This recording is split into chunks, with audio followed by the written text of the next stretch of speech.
Call meeting to order. Shelley, can do roll call, please? Thank you, Mr. Mayor. Good evening, Council. District 1, Councilman Rios. Here. District 2, Councilman Pastor. District 3, Councilman Leatham is excused. District 4, Vice Mayor Stapleton. Here. District 5, Councilman Gonzalez. Here. District 6, Councilman Shipley. Here. Mayor Gamero. Here. We have a quorum, Mr. Mayor. Thank you, Shelley. Chief Robinson, can you read the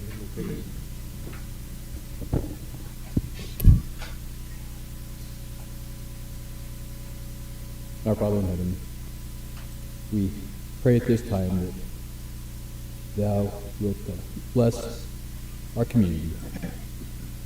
Please bless these proceedings as they go forward, that the discussions will be productive, that the business of the city will be conducted in a manner that's pleasing unto Thee.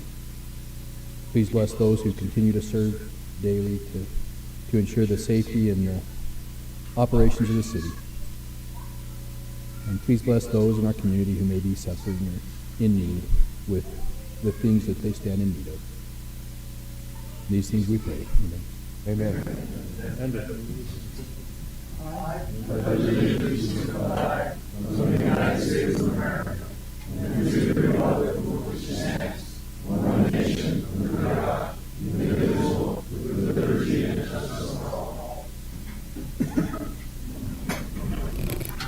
We'll start with summary of current events, and Mariano, we'll start with you down there. Thank you, Mr. Mayor. I'm not too old to learn new tricks. I just want to comment that I noticed there were a lot of lamppost lights out in my district, so I began taking photographs and writing the post numbers down. And I'll be sending a list along to city staff to pass along to APS. But I also found out in the week that you can report a lamppost light that's out on the APS website. There is a tab for that. And that's my tidbit of the week. I didn't know that. But we will keep an eye on progress on repairs to these lampposts. And if you know of one in your part of town, please direct it to your city and they'll pass it along to APS. That's all I have, Mr. Mayor. Thank you. Fernando? That was my secret weapon. Everybody thought I fixed their lights, and all I did was take that little knife and fix like the next day. So, I have nothing else to report. Ready? Thank you, Mayor. I'd just like to make a public announcement. Local Media Beautiful, in conjunction with the City of Lowe, going to have community cleanup days. Those days will be April 12th, 13th, and 14th. There'll be 3 dumpsters available. There are 4 locations for the dumpsters. One is going to be at 1316 North Broad Street, which is just east of Multitech, here on US 60. There's going to be another dumpster behind the TV next to the library. Another one next to the dog park, closest to North Street. And the final one, the last one that is going to be available is going to be at 1905 East Maple, next to American Veterinary. Another note, metals, appliances, tires, furniture, electronics, and batteries will go to the dog park location. So just be mindful that that's the only location that those types of items will be taken. No hazardous liquids, please. Refrigerators and freon are not allowed. So, spread the word. It's a great opportunity to clean up and have all the waste taken away at no charge to you or to any of your teams that will be cleaning up. So, if you can, please attend. Thank you. Thank you. Mike? Yes, thank you, Mr. Mayor. I got a call from the Globe High School girls softball coach a few weeks ago and asked if the city could go in there and do some repairs on the concession stand and the bathroom and everything.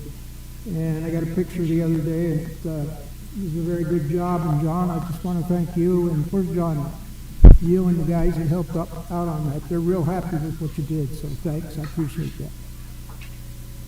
That's all I have. Mike? Thank you, Mayor. I just have a few things. I want to congratulate well, it might be a little early, but for my fellow council people, Councilman Rios and Councilman Pastor and our fabulous mayor. No, good luck on your election. Nobody's running against the three so far, so I wish you all three the best of luck. And you're welcome. And then lastly, in conjunction with what Freddie said, we also have a shred event. Yeah, it'll be really good. Saturday, April 13th. It's next to the dog park, closest to the North Street. And it will be available from 11 to 2 or until 300 boxes of paper to shred have been filled. So that'll be this Saturday, April 13th from 11 to 2. So if you have anything to get rid of, now's the time. So that's all I have. Thank you. First, I want to recognize a couple of individuals. James Menlove County is in the audience with us, and we have Robert Jock, who's the president of Tri-City Sanitation District, also here. I have a couple of things. Thursday, the 11th, from 10 o'clock to 5 o'clock, they're going to have an industry and small business day. This is in downtown Miami. So anybody wishing to start a new business or wants information about how to advance your business, whatever, they're going to have a lot of different tables set up that'll give out the information. So this is downtown Miami, and I think it's closest to the old YMCA. I think they called it the Mercantile Building, and that's from 10 to 5 this Thursday. And then in Miami on Saturday, the 13th, they're going to have the annual Wings of Hope car show. So if you're interested in going down to that event, it's going to be huge. It always is. So that'll be Saturday, the 13th, and I think it's 11 to 4 on that car show. And that's all I have, Paul. All yours. Mr. Mayor, members of council, no updates from myself right now. We have our first community call to the public. Again, this is a time when anybody wishing to address the council may do so. Comments limited to around 3 minutes.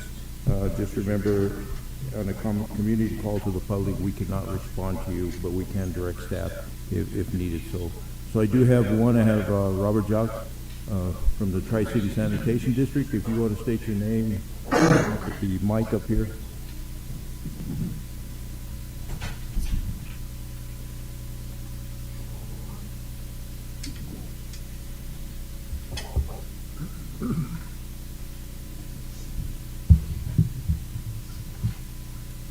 You said around 3 minutes, Mayor. I emphasize around.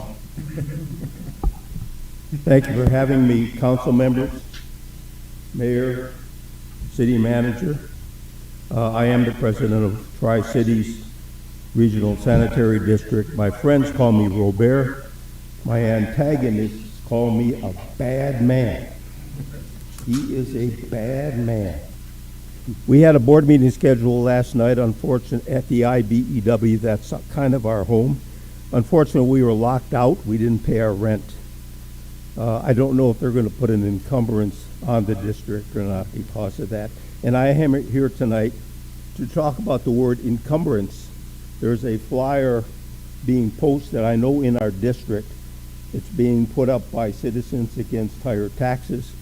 That is a misnomer. It is Citizens Against Tri-Cities.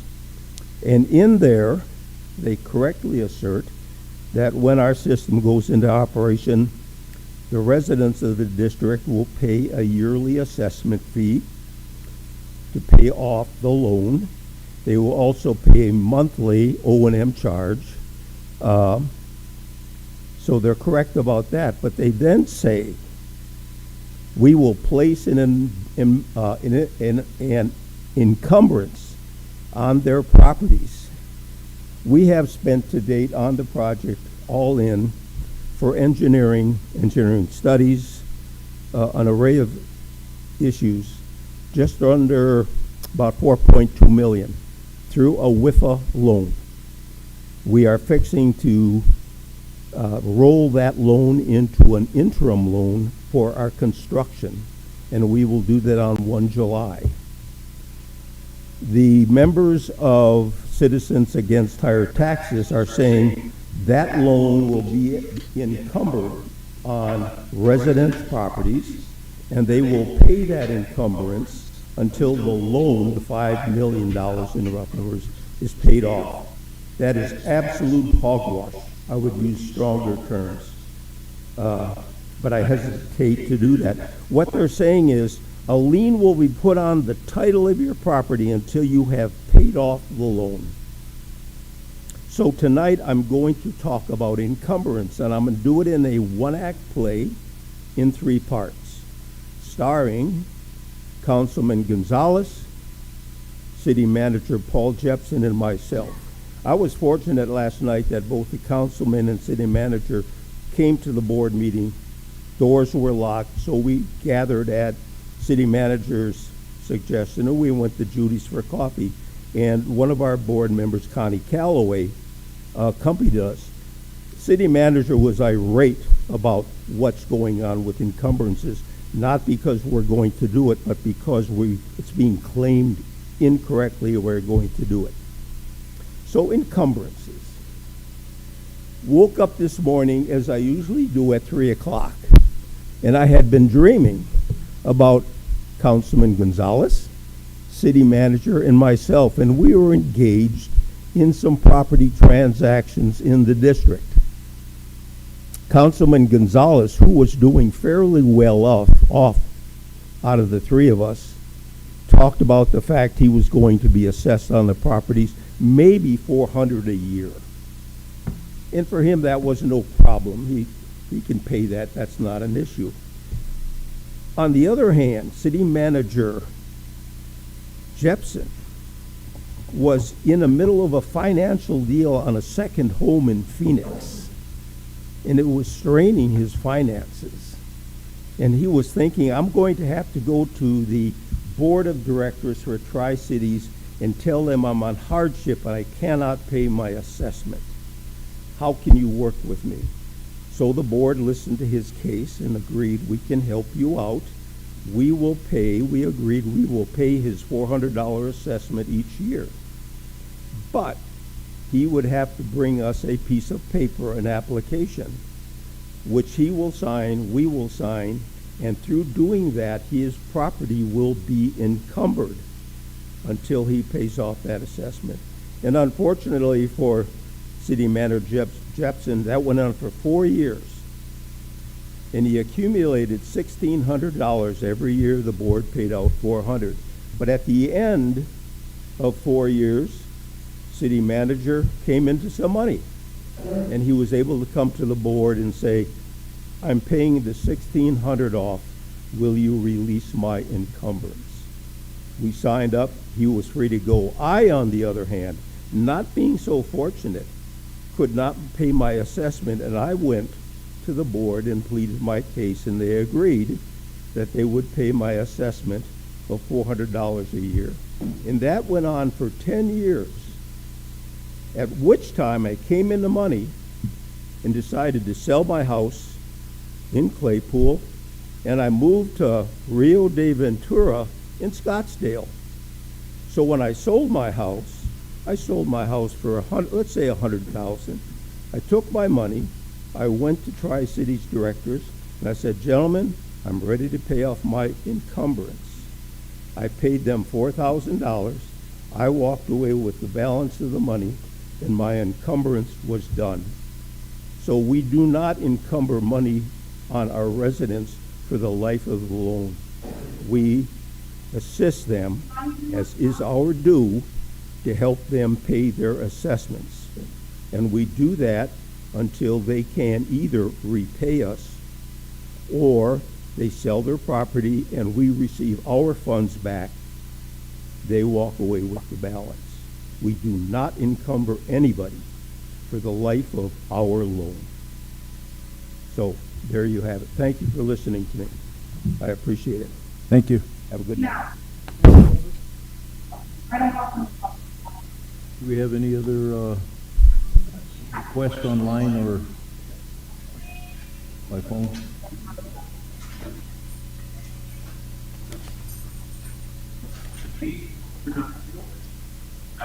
Whether it's like a recently Apple practice or did it not yet?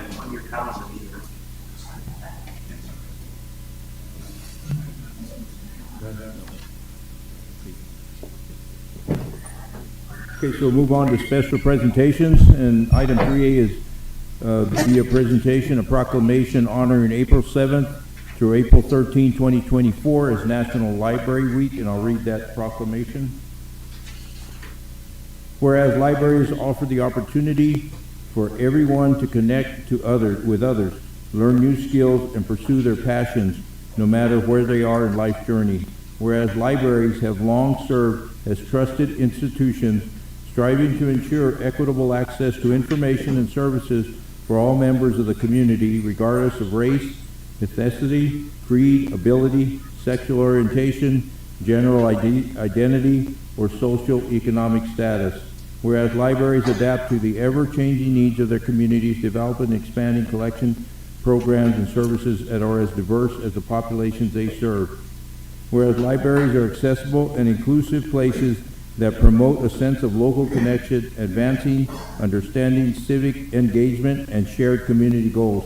Whereas libraries play a pivotal role in the economic development by providing resources and support for job seekers, entrepreneurs, and small businesses, thus contributing to local prosperity and growth. Whereas libraries make choices that are good for the environment and make sense economically, creating thriving communities for a better tomorrow. Whereas libraries are treasured institutions that preserve our collective heritage and knowledge, safeguarding both physical and digital resources for the present and the future generations. Whereas libraries are an essential public good and fundamental institution in the democratic societies, working to improve society, protect the right of education, literacy, and promote the free exchange of information and ideas for all. Whereas libraries and librarians and library workers are joining library supporters to advocate across the nation to celebrate National Library Week. Now therefore be it resolved that I, Al Gameros, Mayor of City of Globe, proclaim National Library Week April 7th through April 17, 2024. During this week, we encourage all residents to visit their library and celebrate the adventures and the opportunities they unlock for us every day.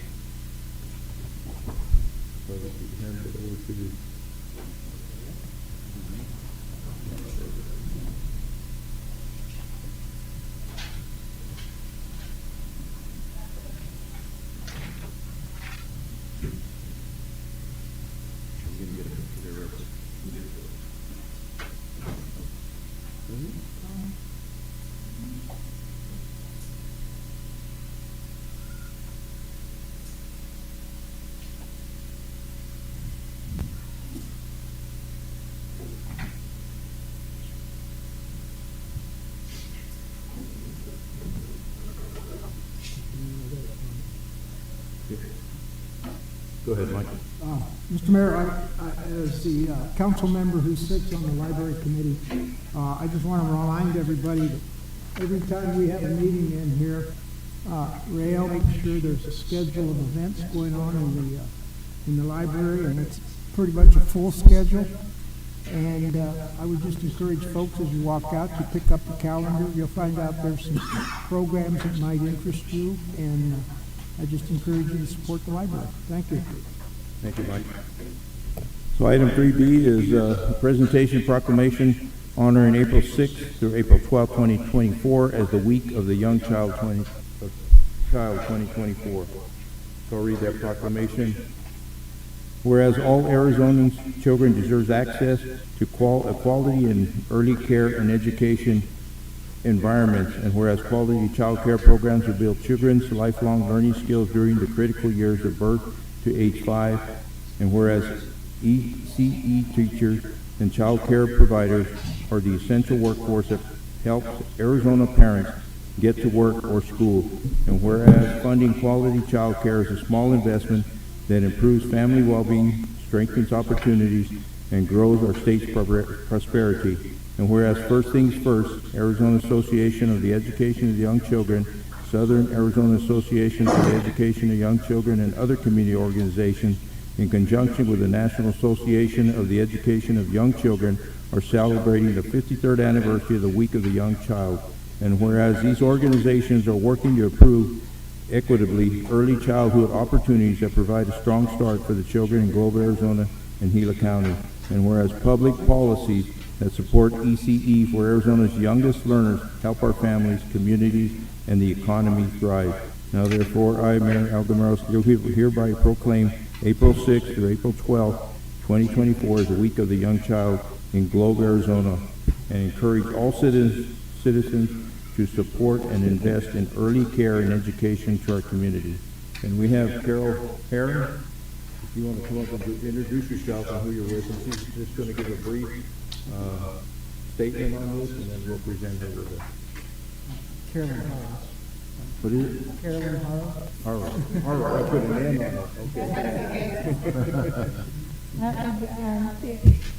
Mayor Gameros, Honorable Mayor Gameros, and the rest of the council, I appreciate having a moment just to speak. A lot of people don't even know what First Things First is. What we are Arizona's early childhood education and health board. So the way that we function is we are not paid out of state funds. We are actually through a voter initiative in 2008. We came into existence because of tobacco tax monies. So that's how we're paid. And the way that we function is that we have I think it's 28 different regional councils throughout the entire state. Some of them are tribal, some of them are within certain districts. So I'm the regional director for the Gila district, which consists of everything except San Carlos in Gila County. And the reason for that is because San Carlos has their own regional council. And I just want to recognize Fernando Shipley because he has, for several years, been on the regional council and helping to make those decisions. And he's a valued partner in that because he has such great connections.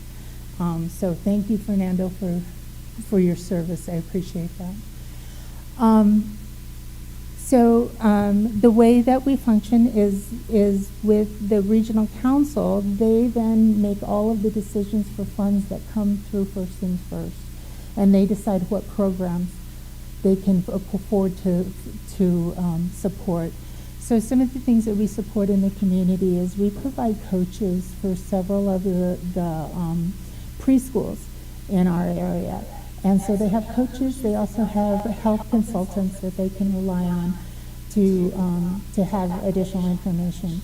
We provide some scholarships for children in the community. There's very few, but there are some scholarships that are available for low-income families that fall in that gap between being eligible for DES and not. But their income is still low enough that they can qualify for our scholarships. So we do provide some of that. We also provide developmental and sensory screening, parenting education, and I love our libraries because they, through the library district, through the county, as well as every library in the whole region, they participate in the Dolly Parton Imagination Library, and so we provide the ability for them to do all the data entry and all that kind of thing for it. So that's how we support literacy in our area too. One of the big concerns that the Regional Council has is for childcare, because we are considered a childcare desert. And what that means is that we have a large portion of children who are in families that either both parents work or it's a single parent. And we have more children in that category than we have providers for. So that's a desperate need in our community. If you know anybody who's interested in doing home care, let me know, because we desperately need child care providers.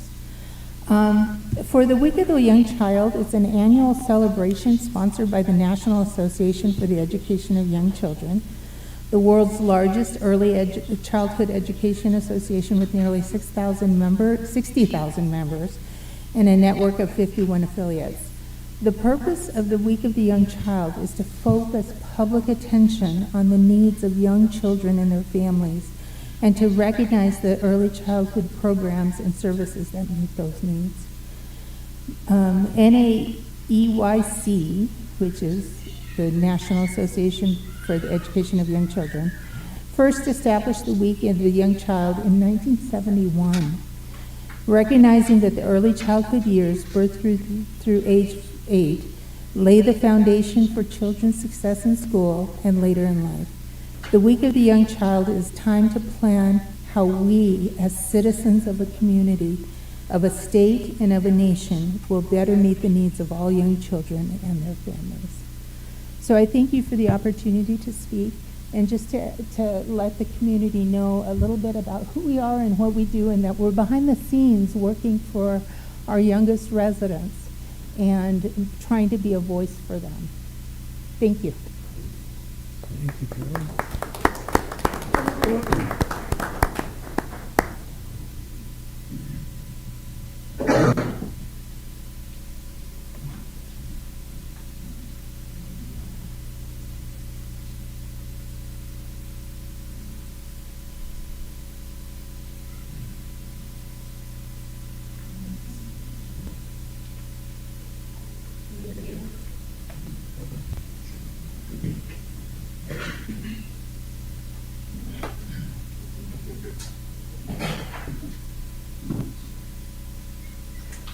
Mr. Mayor? Yes, Mark. Just a couple quick comments. It's nice to see Carol and Hero in action again. We used to work over at County together. It's nice to see that you're active. I'm also gratified that these kinds of funds are being delivered to Gila County, and that we have responsible personnel administering to the needs of our children in the area. When you talk about quality of life, this is one of those examples. And I'm very gratified to you, Fernando, as well, for being a part of this project. I'm very pleased to see this. Thank you, Mr. Mayor. Thank you, Mayor. Item C, council will hear a presentation update on the Glow Community Pool 2024 swim season. And Lisa, you doing it?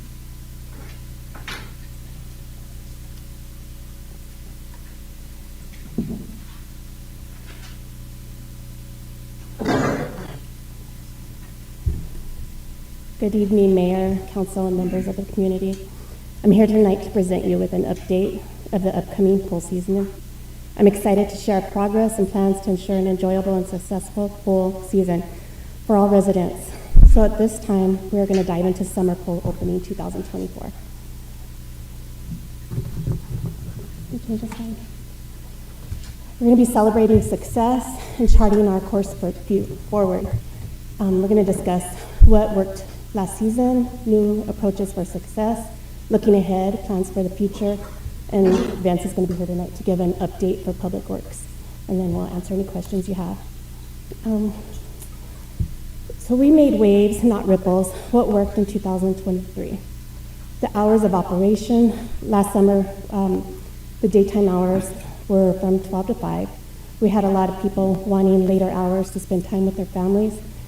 And so during the fall, we did that, and we did get a lot of community residents that enjoyed the later hours. The swim team meet schedules. We were able to accommodate both teams without overlapping each other. So we did good with the piranhas and with the tiger sharks. Offering disposable swim diapers for infants and toddlers. Special event permit applications for bigger events. I'll still be coordinating in that. Last year we did the Cobra Valley Regional the hospital party. We did 4-H. We had church groups and other events, the piranhas and the summer swim team party. So we'll be doing that again. We're planning on opening the pool on May 25th. That's a Saturday, and it is Memorial Day weekend. The summer hours, we're going to be open 7 days a week, Monday through Friday, or Sunday.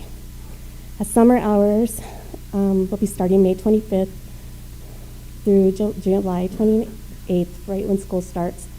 So we'll be doing 10 a.m. to 2 p.m. and evening hours from 4 p.m. to 8 p.m. And then starting when school starts on July 23rd or July 29th, Monday through Thursday, 4 p.m. to 8 p.m. Friday, Saturday, and Sunday, 10 a.m. to 2 p.m., and then a 4 p.m. to 8 p.m. to accommodate the evening hours again.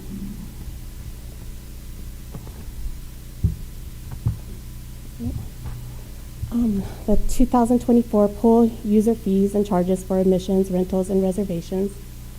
We're going to have day passes for ages 0 to 17 is $1. From 18 to 54 is $2, and then 55 and up is going to be $2. We're going to have monthly passes, and this is all put in place when Walt was here, and we approved this with council in 2023. So all these fees were approved in 2023. If you want to look through that.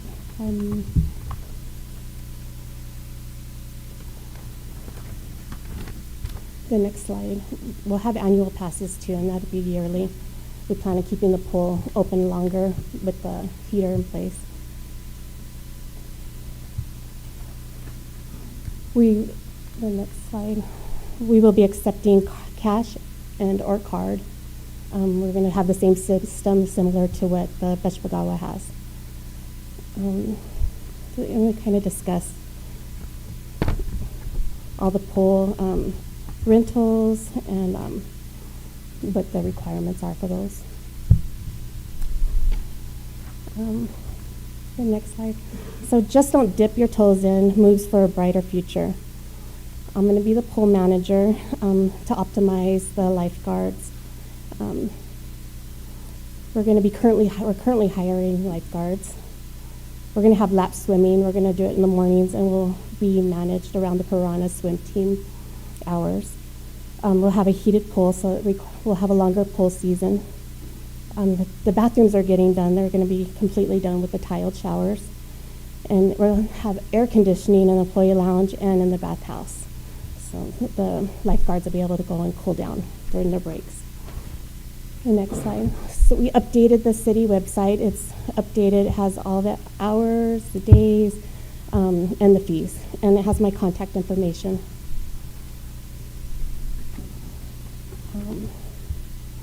So next, we're going to be going with the flow, flexibility in schedules, flexibility in operations, expanding programs and services. We're going to have evening hours to allow quality times for working families, community board for pool updates and times of operations. So if we have an event, they can see that the event's there and that we're going to be closed for that day. So more communication with the community. We'll have a landline phone for better communication with the community. So instead of asking on Facebook or calling the city hall, you'll have a direct line to call to ask if we're open or what our hours would be. Dividends gained by proactive supervision of lifeguards will optimize scheduling based on attendance trends. So if we don't have a lot of attendance, I'll be able to send some of the lifeguards home to help save money and accommodate what we do have there. Reduce the budgetary cost of hiring internally. By hiring internally, we're going to have a 20% reduction in overhead by doing this. Increased public competence with additional oversight. I'll be there more. I'll be able to make sure there's no cell phones on the pool deck. It allows with employees when they take their breaks to use a cell phone in the lounge, or if families need to talk to an employee, they can call the landline and we can get the employee to come talk to the lifeguards. So, Mr. Mayor, members of council, Lisa, I just wanted to touch in here. We were open, I think a week late last season, but we got open and had a full session with the pool. I think there's economy that we can gain by being tighter with our lifeguards, some more oversight. That's one of the most important reasons we have Lisa involved, is to make sure that we're scheduled. If the pool slows down, we send some people home. If we schedule low and a bunch of people show up, we can call them up. Lisa's going to help doing this internally, so we're not going to be using an external hiring firm that takes that 20% and so it'll bring employee costs down, and that in lifeguards is our biggest cost. We have to have plenty of lifeguards. That was the good news from last year. We had plenty of lifeguards. Now we just we're learning how to optimize them, manage them better, and then keep them focused. So I think we've learned a lot. That was our goal, and Lisa's going to take that ball and run with it this year. So we're going to be riding the waves, setting goals for 2025 and beyond. We're looking forward to opening the concession stand. The plans are in place and currently funding is being worked on. Water aerobics and swim lessons. We're looking for a third-party person to provide lessons.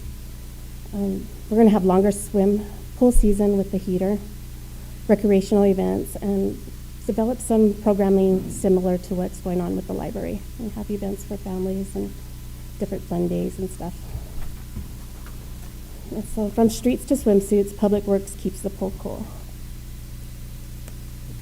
Good evening, Mayor and Council. Yeah, like Lisa said, we've been working real hard this off season trying to get the pool, the punch list that we had from the off season. Public Works staff is responsible for maintenance safety, the water all year long, not just during our swim season. We don't want our pool turning green over this winter season, so we have staff there maintaining the chlorine levels. The City of Globe now has 2 Public Works recreational specialists, and in the off season, October, they became certified pool operators. They work a staggered shift, 4-10 schedule. They overlap on Wednesdays. Both of them come in on Wednesdays. One takes off to Saturday, and then Sunday to Wednesday for the other guy. While they're on shift, they take care of the pool, cleaning the pool maintenance, and they also take care of the local parks there up there at the community center. Right now, like I said, we're overseeing the staff lounge. We redid the staff lounge, new flooring, new paint. The tile in the bathroom is done by Kino Floors right now. They've been doing that it looks really nice right now. We did a lot of reinforcement of the bathroom stall, dividers, and baby changing stations, seats, everything in there. We did a lot of maintenance on the safety stuff, the handrails that we did on the vault and stuff that around the vault so no one can fall in there. We estimate we're about 80% done with all the punch lists, and then we'll be ready for opening. Any questions? Fernando, go ahead. Just a quick question. I noticed that last year we had people waiting in the queue. So like you would let so many people into the pool at one time, so if someone left, someone else could come in. Are we modifying those numbers at all? Have we learned anything different, or are we going to keep doing that? I'm just curious to how many people get into the pool. So, Mr. Mayor, members of council, Councilman Shipley, we with the new lifeguards and everything I think we had about a count of about 200 was what we felt comfortable with the lifeguards, and so we would hold back until a couple of people left. The queue might get, and I was there some of these times, the queue might get 15, 20 people, but we would usually clear that within 10, 15 minutes. I think with the newer, we have a lot of returning lifeguards. I think we can take that up and handle a higher number in the pool. As my memory is that we can allow 450 people on site, but 450 people in the pool, that's a lot. I think we're looking at about 250 now. We have clickers and we keep track of that, so we'll adjust that. It's just to make sure that it comes at a peak and make sure that we can manage all the people we let in. But I don't think you're going to see too much of that, even at the height of our opening with no charges. We still were keeping people more than 10, 15 minutes at the most. Ready? Yeah, I'd like to just make a comment. Last year was such a rush to put the pool in service, trying to hit those markers that the staff tried to do, and all the contractors and the engineers, just the whole team that tried to put this together. And we learned some lessons with that. And we got some good feedback from some of our constituents, some of the things that they're experiencing. I hope that this year, learning from all those experiences, we'll better be able to manage the pool. Keep in mind, folks, we didn't have a swimming pool for over 10 years. And so to ramp up a product center like what was built, there's going to be a learning curve.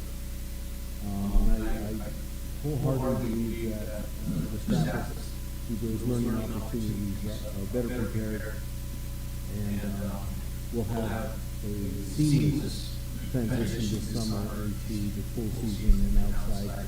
You know, we didn't have the heater last year, we have it this year, so even this year there might be some learning curves, but I'm pretty excited to see that, you know, we're reaching a point where we're going to see the pool and its amenities at its full capacity here before too long. So I want to congratulate everybody on that. It's been a dream come true for a lot of people around this community and this region to see an aquatic center like this come to life and give that quality of life to all of our residents, really, and those outside that would like to come to Globe and visit. So, good luck with this season.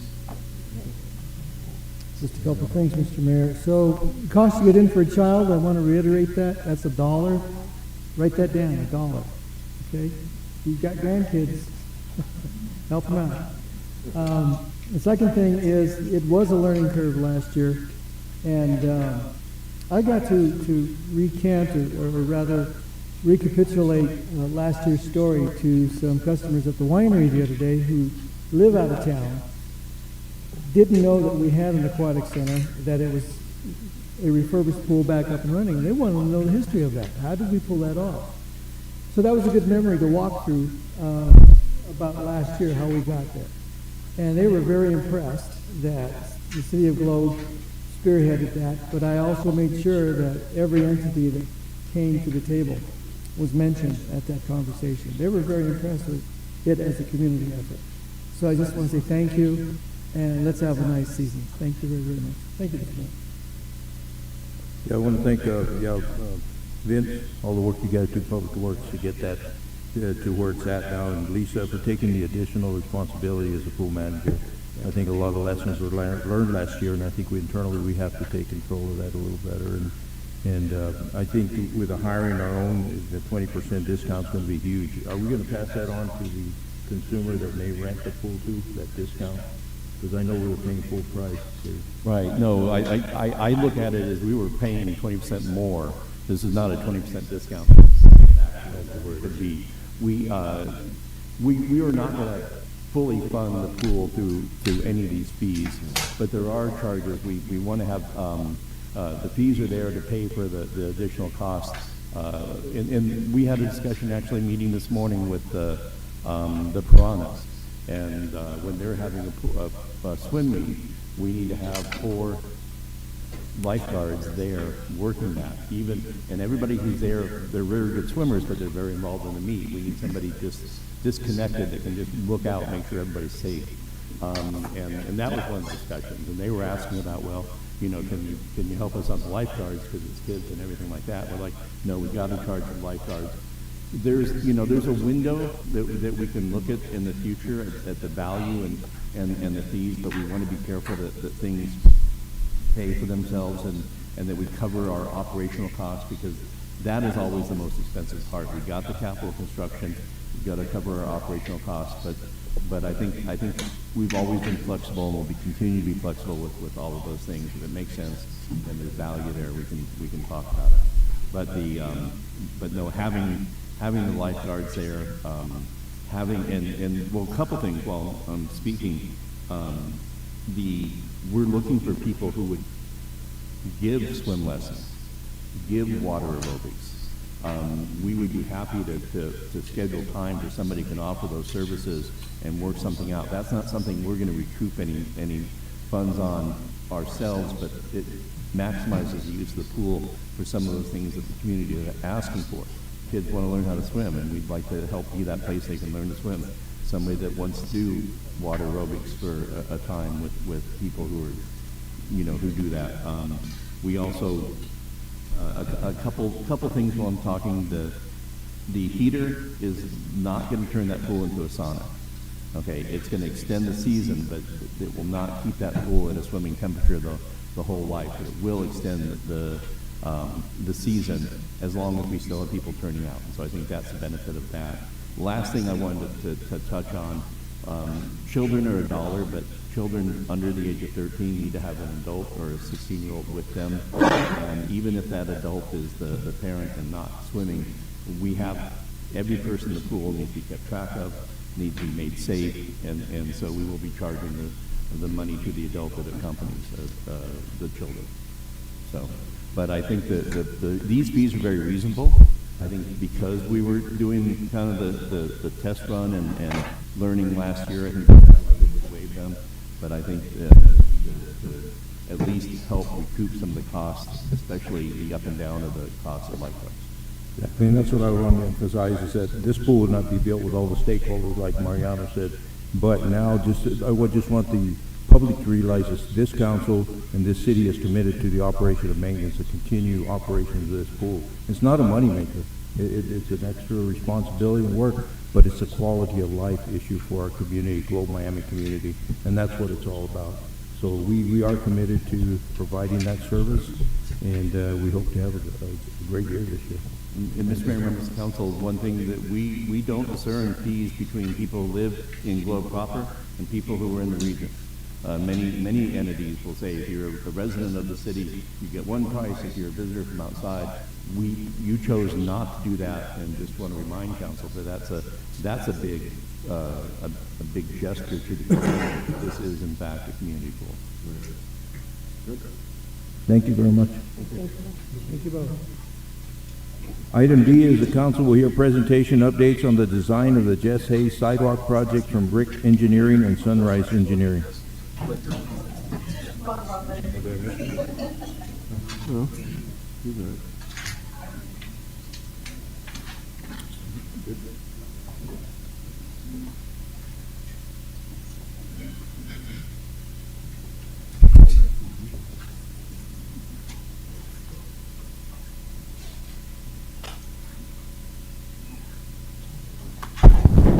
Good evening, Honorable Mayor, members of the council. Pleasure to be here. I'm Dale Miller with Rick Engineering Company, and this is Alan Snyder with Sunrise Engineering, and we're going to present the Jesse Hayes Sidewalk project to you tonight. So I'll get started on ours. Our firm has, working with Luis Chavez and his team on two of the segments, just the west end of Jesse Hayes to Oil Circle Road, and then the piece to Hagen Road up to the skate park area. So that's the two we're responsible, and then Alan will take over and talk about the balance of Jesse Hayes Road to the east. So with that said, we can jump right into this. Real quick, and I think you all have the handout, right? So I'm sure you've all studied it and memorized it by now, so I will try not to, I'm not going to read it to you, but I'm going to hit the high points. But if at any point in time you have any questions or want to interject something, feel free. But this is the Jesse Hayes Rose piece from the new Pinal Creek Bridge under construction over to Oil Circle Road. And on the left, our project technically starts where the bridge project ends with the sidewalk.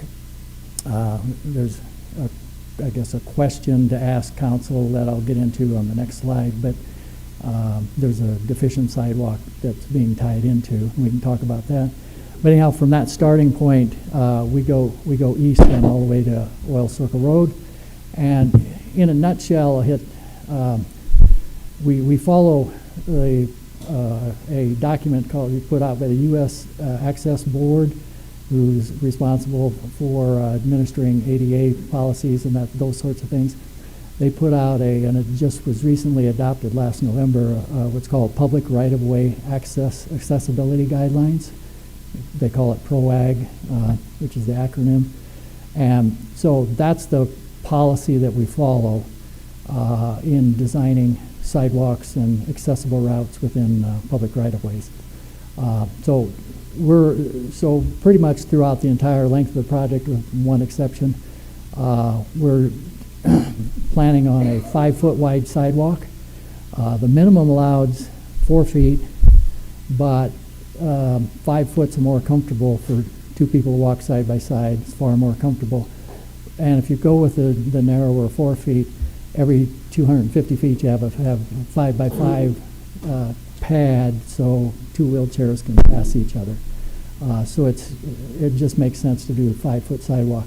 Adjacent to that, to provide from a safety standpoint, a little bit of a horizontal separation and a little bit of a vertical separation. There'll be a new curb and gutter. So right now it's what's called a rural section of the road. There's no curb and gutter. So basically, for the most part, what we're doing is we'll trim off, the edge of the roads because there's no curb and gutter, can kind of get raveled and a little loose on the edges, a little damage. We'll trim off about the width of the curb and gutter, about approximately 2 feet, and then build the 2-foot wide curb and gutter. We're on the edge of the existing road, so it's doesn't really narrow the pavement more than 6 inches to a foot. Again, as we smooth things out, it'll vary a little bit more and a little bit less, but for the most part, that's what we're doing, is trimming the outside a couple feet, putting in a 2-foot wide curb and gutter section, and then the 5-foot sidewalk. And so that's kind of in a nutshell what we're doing. Where we hit driveways, we'll put in a thicker piece of concrete that'll withstand vehicles running over the top of it. But other than that, that's the project in a nutshell. So as we move down Jesse Haves Road, I'll just jump right into it then. On the east end, and I'll talk about this a little more detailed, that's that intersection with Oil Circle Road. As you all know, a lot of stormwater runoff that comes down from the hill and goes across on Sunrise's project where that scupper is, that drain is, and then it also goes across the intersection, which is our piece of half of the intersection. So we're going to capture that storm water and try to run it through probably a trench drain across the, so there'd be a grade across the road, which we've done in the Miami area a few places, and it seems to work quite well. But we'll try to get most of it to run underneath the road as opposed to over the top that it does now. So anyhow, I'll talk a little bit more about that. But moving on then, this is just a blow up of the overall view that I showed you. So this first piece, this is the exception. The first piece there is, and this is basically a question to the city, is that existing sidewalk that we're tying into varies a little bit in width, but for the most part it's only 3.5 plus or minus feet wide, and we can tie into it, we can leave it in place, and there's nothing wrong with that. It's kind of grandfathered in, if you will, but it doesn't meet the current criteria of the 4-foot minimum, which is your new guidelines. So our suggestion was if council and the city chose to, we could replace that existing sidewalk with a wider sidewalk. And in this case, because as I know you're all far more familiar than I, but there's a plethora of mailboxes, power poles, that sort of thing that are currently in the sidewalk. And you have a narrow sidewalk and you put a mailbox in there, there's not a whole lot of room to go around it. So that's technically not ADA accessible. That's not an accessible sidewalk. So if you chose to include that in the project, we can certainly do that. But that would be your decision. So the way we would do that is, that area in there has either walls or fences along the entire corridor. So we would put in a 6-foot strip in there instead of the 3.5-foot sidewalk. And 2 feet could either be rock or it could be concrete, either way, but we'd make it 6 foot wide, paving 4, leaving a 2-foot strip, and that 2-foot strip would be where the mailboxes and traffic signs and that sort of thing would occupy that 2-foot strip, and that way you'd still have a 4-foot sidewalk, that would be accessible. So that's kind of what this first sheet is about. It's an optional add-on if you would choose to do that. I believe there's money in the budget if you wanted to undertake that, but I'll work closely with Luis and his team on that as time goes by. I think there's a question. Yeah. So you folks would move the mailboxes for the residents, or the residents be responsible for placing the mailboxes where they need? The way I would design it is, or would design it, would be to do that for the residents as part of the project cost. However, if you chose to do it some other way, that's fine too. But I would have defaulted to including it as a cost of the project. They'd remove it, safeguard it, and then put it back in when they're done. So, anyhow, any other questions on that? Otherwise, I'll move on. Yeah, I just have a quick question because you're on that area, the West Ridge entrance that goes up to that area up there that's all dirt road up there. Is there a certain way that you're going to keep, because we get a lot of runoff from there when it rains in that area, and it's a wider driveway going to that, I think it's West Ridge called in that area. Yes, and I think my CAD tech, I think, put a little label on there, but it's actually, I think, further down is where I believe it truly is. That off those close to the Connie's Bridge, yeah. Right up the road. But we're and maybe I'll back up and per se, we're not changing existing drainage. But when I say that, the way we're going to do it, and I'll talk about this now, is this area, all the way for most of this area until you get to the far east end as you approach Oil Circle Road, that last couple 300 feet, you've got a lot of driveways. There's a bunch of driveways in close proximity. So the way we were going to deal with that is, because every time, if you can envision, every time with an ADA accessible sidewalk, you have a driveway. If you say you have a 6-inch curb, and then you have to ramp down, go across the driveway, or you have to go around it, we don't have the right-of-way go around it, so we have to ramp down, ramp back up, and you can imagine a roller coaster, which might be kind of fun for the kids on the bicycles, but not so much if you're walking. So the way we were going to do it, we were going to put in what's called a 2-inch lip curb. I'm sure have a lot of the roll curbs around town that are usually typically 4 inches high, and you can go up it fairly smoothly. This is the same thing, but it's 2 inches, and it's a standard engineering design, and I've got a picture of it in the packet for you. But we would propose in that whole area, instead of ramping up and ramping down, we'd just do the 2-inch curb and gutter throughout that whole length. And what that does is it keeps the nominal rain, most of your rainfall events will flow in that 2-inch. Right now, in a lot of those areas, I'm sure you can visualize with some of those properties, it actually runs, right now everything runs into the driveway, and there's big ponds back in the yard area and the driveway areas. And so that would eliminate that unless you get a heavier rain where it overflows the 2-inch curb and gutter. And so we're actually making it better. So in most situations, we're improving the drainage for the abutting residents.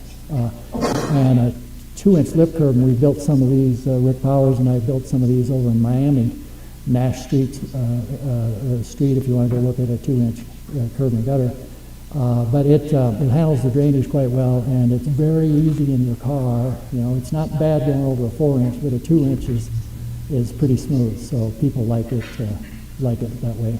And we think it's a good solution. That way we don't have to do the up and down thing. So hopefully that makes sense. Okay. Now West Ridge Road is a county road, okay, and when it rains, that road just washes completely down into Jess Hayes Road. And it's a major problem when it does rain, because I used to have to deal with it when I was in the county. So I don't know if you guys have analyzed that or taken a look at it. Well, that wasn't one of the areas, but if it's sincerely a major problem, we can do something similar to what we're doing if you would choose. I didn't realize it was a public road. I thought that was a private road. But if it's a public road, if it's county-owned, we could put in some inlets on that side, the right side, or the uphill side, capture as much of it as we can, and then but we'd have to, and again, I haven't looked at that, but we'd have to somehow get it across the road, probably underneath. And if there's an area to go between properties, you could outlet it into Canal Creek. So it's solvable from a drainage standpoint. The issues might be getting into the need for permanent drainage easement across in between houses, and depending on if we've got a good way to go in there. And like I say, I haven't looked at that, but I can look at it. We can look at that, and if that's your desire to see if we can mitigate some of that drainage, then happy to do so. But the issue, the only concern I would have is the impact to the properties on the other side of the street as we try to thread the needle and go between their houses. So, but anyhow, we can report back on that if that's your pleasure. Okay. Any other questions? Otherwise, I'll move on. So that's kind of what we're doing in this whole section.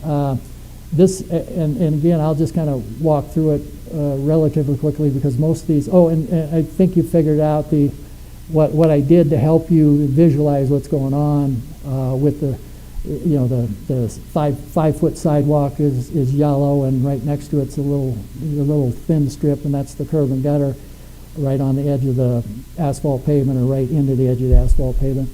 So what I gave you, just to be useful in those small numbers that you can see on your exhibits, are the width over to the existing center line or a new center line, and then how much asphalt you would have on, how much lane you would have on each side of that center line.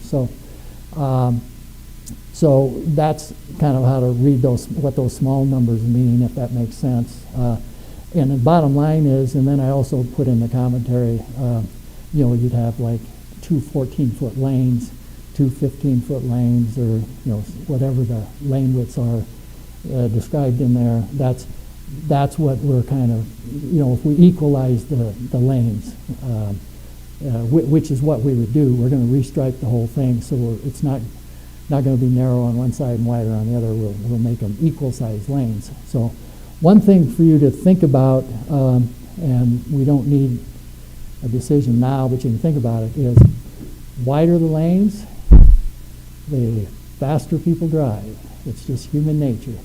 And the narrower the lanes, it does help. It will slow people down, not a lot, but some. And so a typical lane is 12 feet, and people drive real fast on 12-foot lanes. You've got 14, 15, 16, 17-foot lanes in places because you've got a lot of asphalt, and so that's going to, and I'm sure you've already seen people drive relatively fast down Jesse Hayes Road, and so if we, for example, kind of made everything uniform through there and did 2 12-foot lanes, it would probably help a little bit. Maybe a few miles an hour slow down anyhow by having narrower lanes, and we would do that with striping. We wouldn't spend money on taking asphalt out or anything else, but we just stripe it with 2 narrower lanes and do some buffering, if you will. That'll subconsciously at least slow people down a little bit. It's not going to be a panacea, but it would help. So, question? Yes, so we do have a business that's down the end of that road that operates really heavy, big equipment. So something painted, I guess, they could deal with because they'd still be able to navigate, but anything structural could limit their ability to get their vehicles up and down that road. So he does have asphalt business. Are they oversized loads? Because if they're legal loads, a 12-foot lane is more than adequate. So, unless yeah. Sure. 12-foot lane is, like I say, pretty standard. Actually, some communities are going down for the speeding purpose. Will go down to 10-foot lanes or even 9-foot lanes. Not advocating that. I'm just saying that some communities are looking at that. This is a collector street, so it's it carries a fair amount of traffic, so you need to take that into account as well. But yeah, heavy equipment shouldn't have an issue. Plus, as you point out, with the excess asphalt, if they want to hang over the edge or whatever, it's not going to be an issue, or move over a little bit. There would be room there, with one exception, and that's this next slide here. And I noted on here, this is the narrowest area, and what it is we're trying not to go in and relocate power poles, because that translates into a fair amount of money, that sort of thing, so we've got places where, we've got either a drainage structure or some kind of physical structure that we have to go around, as opposed to try to reconstruct it, i.e. costs a lot of money. Or sandwiched in between power poles on the opposite side of the streets. And so this area, when we get done, you would have at least two 12-foot lanes in through this area in here. But this is the neck-down area. This is the narrowest area. But you still have more than adequate lanes at 12 foot apiece. But when we're done, because of those obstructions, the power poles and the drainage head walls, we have to eat into the pavement a little bit more than that 2 foot I was mentioning. So it narrows it up a little bit, but we still end up with two 12-foot lanes, okay? The other thing I'd like to point out is on this whole area in here, there are street lights all on the other side of the road, not the sidewalk side, but the other side of the road. And there's actually, they're pointed out on your plans, every place there's a street light. There's only one exception. The only street light on the sidewalk side is clear at the east end. And other than that, with the street lights on the far side of the street throughout, you're not going to get a whole lot of illumination on the sidewalk. So another add-on option, if you thought you would like it, would be to do we could add in some, back of a sidewalk, put in some light poles that would just kind of illuminate the sidewalk area every so often. So it wasn't quite so dark over there. But that's your call. It would be an additional construction cost. That's something I just throw out because with all of the lights on the far side of the street, maybe you want that, maybe you don't. So we wouldn't do, we could do, but we wouldn't necessarily do full street lights. We'd just do like a 10-foot pole with a light that would hang over the sidewalk and not try to light the street up, because that's what the lights on the other side of the street are for, to light the street. We'd just light the sidewalk. So if that makes sense. But again, we don't necessarily need a decision on that today, but I just throw that out as an add-on option if we chose, just because of the fact that all the street lights are on the other side of the street. So I know that we have a limited budget and we're trying to stretch it out as far as we can and get as much done as we can.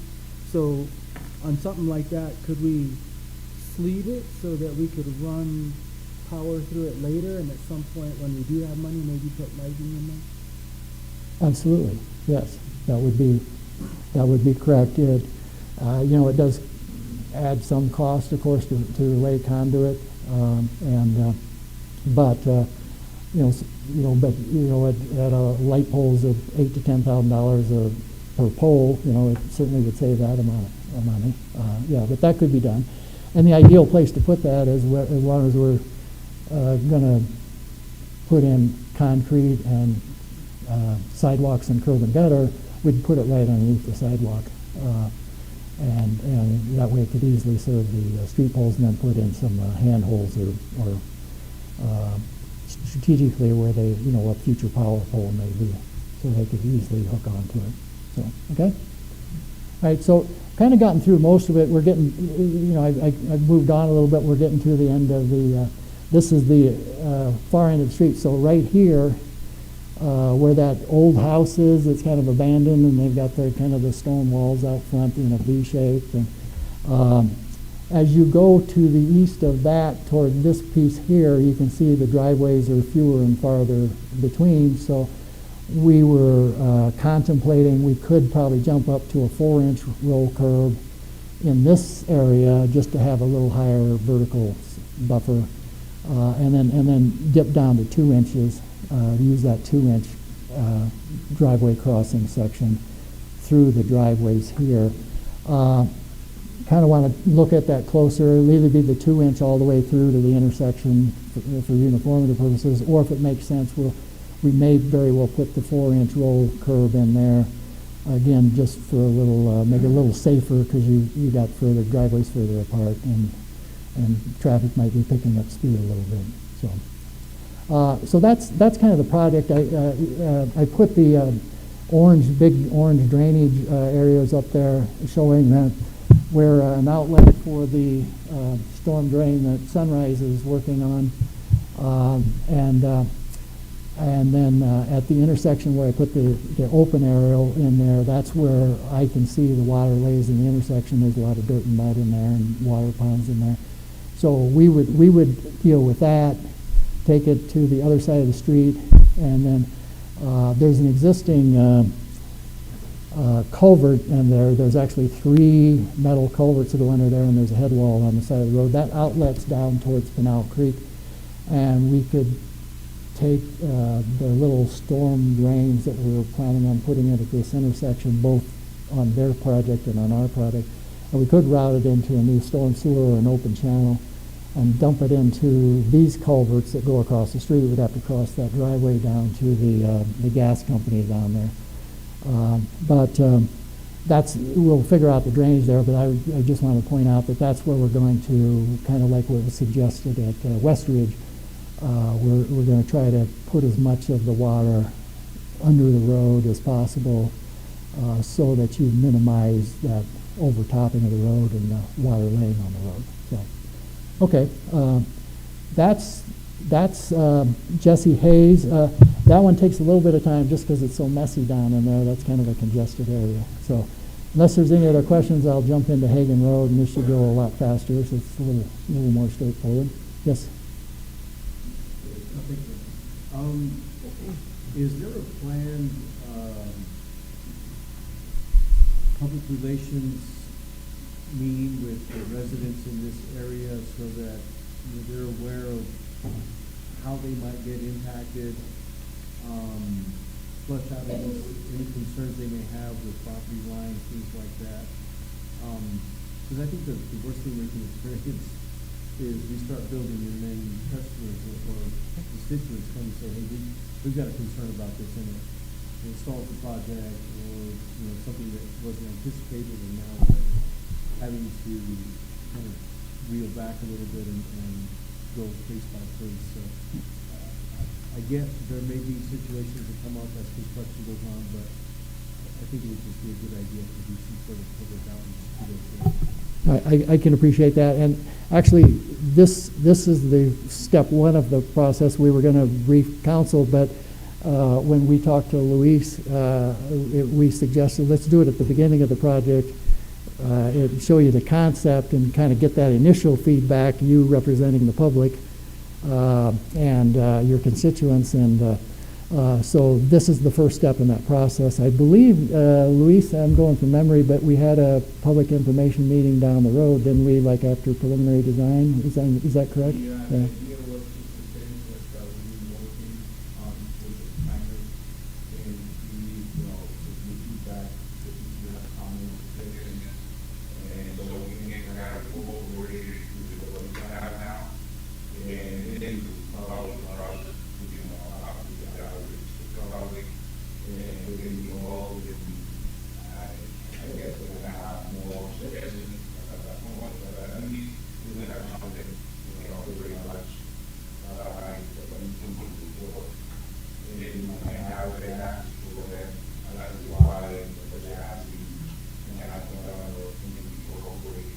Luis, why don't you just go ahead and repeat that so that we can hear that. I thought it was. I knew we'd get you up here, Luis. Yeah. Just so everybody watching. Good evening, Mr. Mayor and Councilman. I would say that our first intent here is to present the council with the concept that we think it'll work, to listen to your suggestions and ideas, and if we can make any modifications or incorporate, anything that you think that will be better. We're talking here about cost and what we're trying to kind of get it done, at an affordable price. But once we have with your ideas, they're gonna go back to work and incorporate what you've been talking about the best way we can. And after that is when we think we should get the public involved and have those meetings to listen from the community what they think, what we're presenting them, but at least we can present them with pretty complete project. And then they might have more comments, and then we'll see if we can incorporate them or not. But this is just to get this, design process started, and we'll go from there.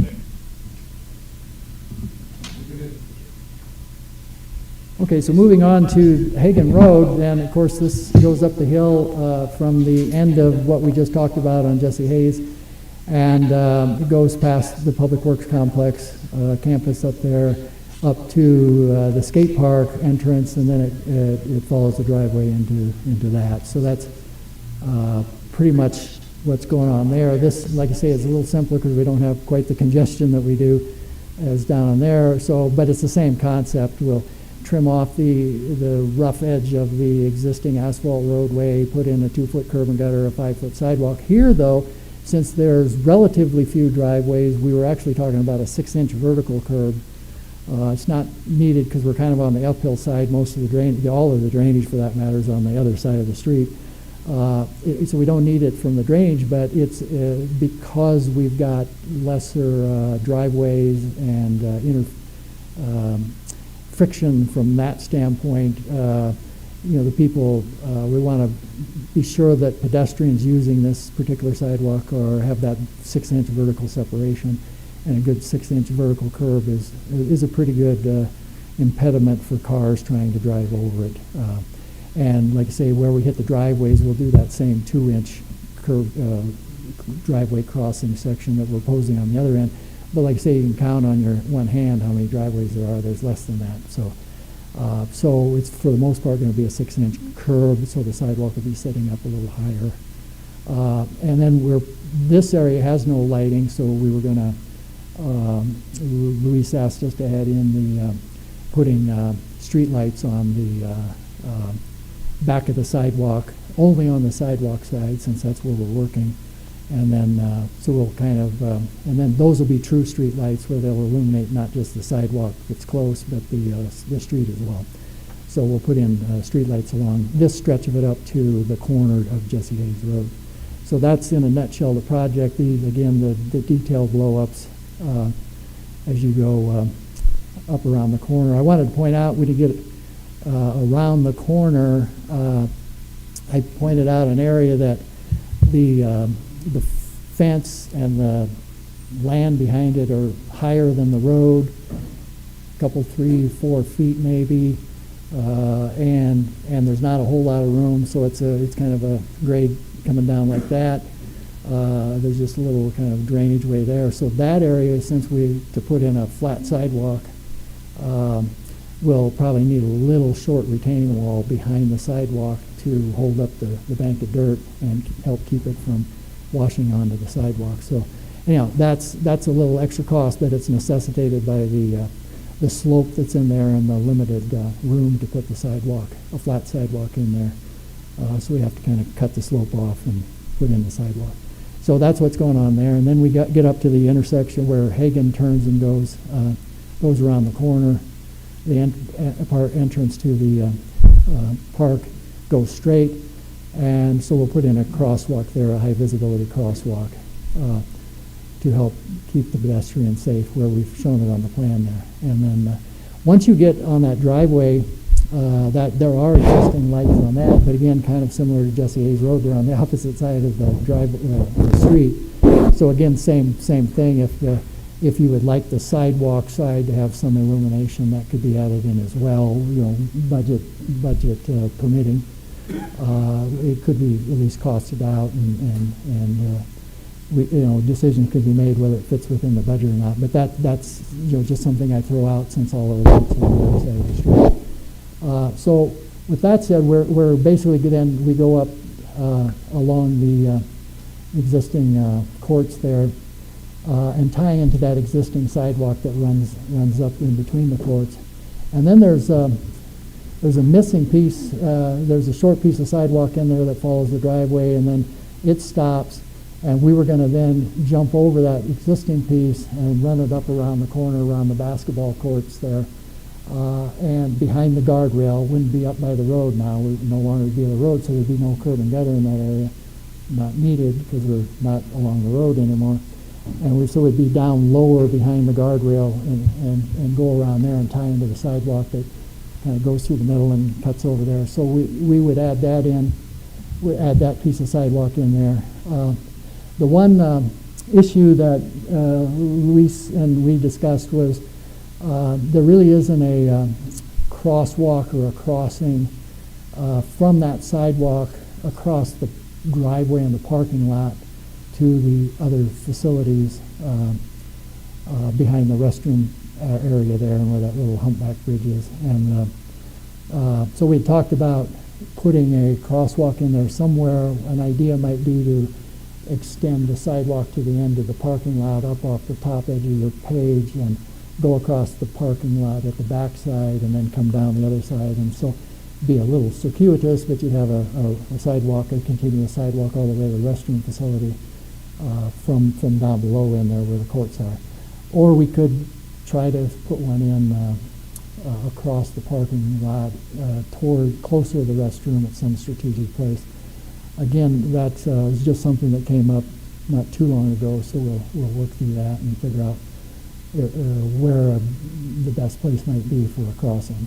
So to get people safely across the driveway and the parking lot. This pavement in here will be at least as wide as it is now. We won't be narrowing anything in here, but you've got, it's patchy in there. You got some asphalt and you got some areas that look like it's more rock or dirt. And so we'll keep that width, but there's no street pavement improvement associated with it, again, for cost reasons. But it certainly facilitates future surfacing in there of some sort. So that, and then the last thing we were doing in there was that I mentioned the humpback bridge.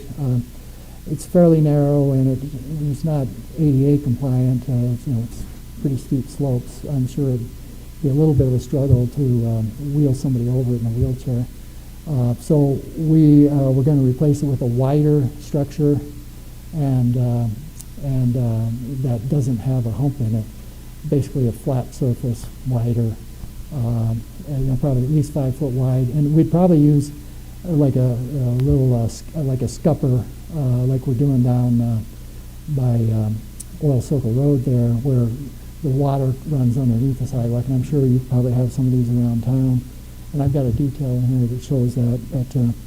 But anyhow, that's what we're proposing on doing there, is replacing that bridge with a scupper type structure. So the water runs underneath it, and it's flat, so you don't have that hump anymore. And plus, it's a little wider. So that's that. And that's that scupper I was talking about in the upper left. You can visualize what that looks like.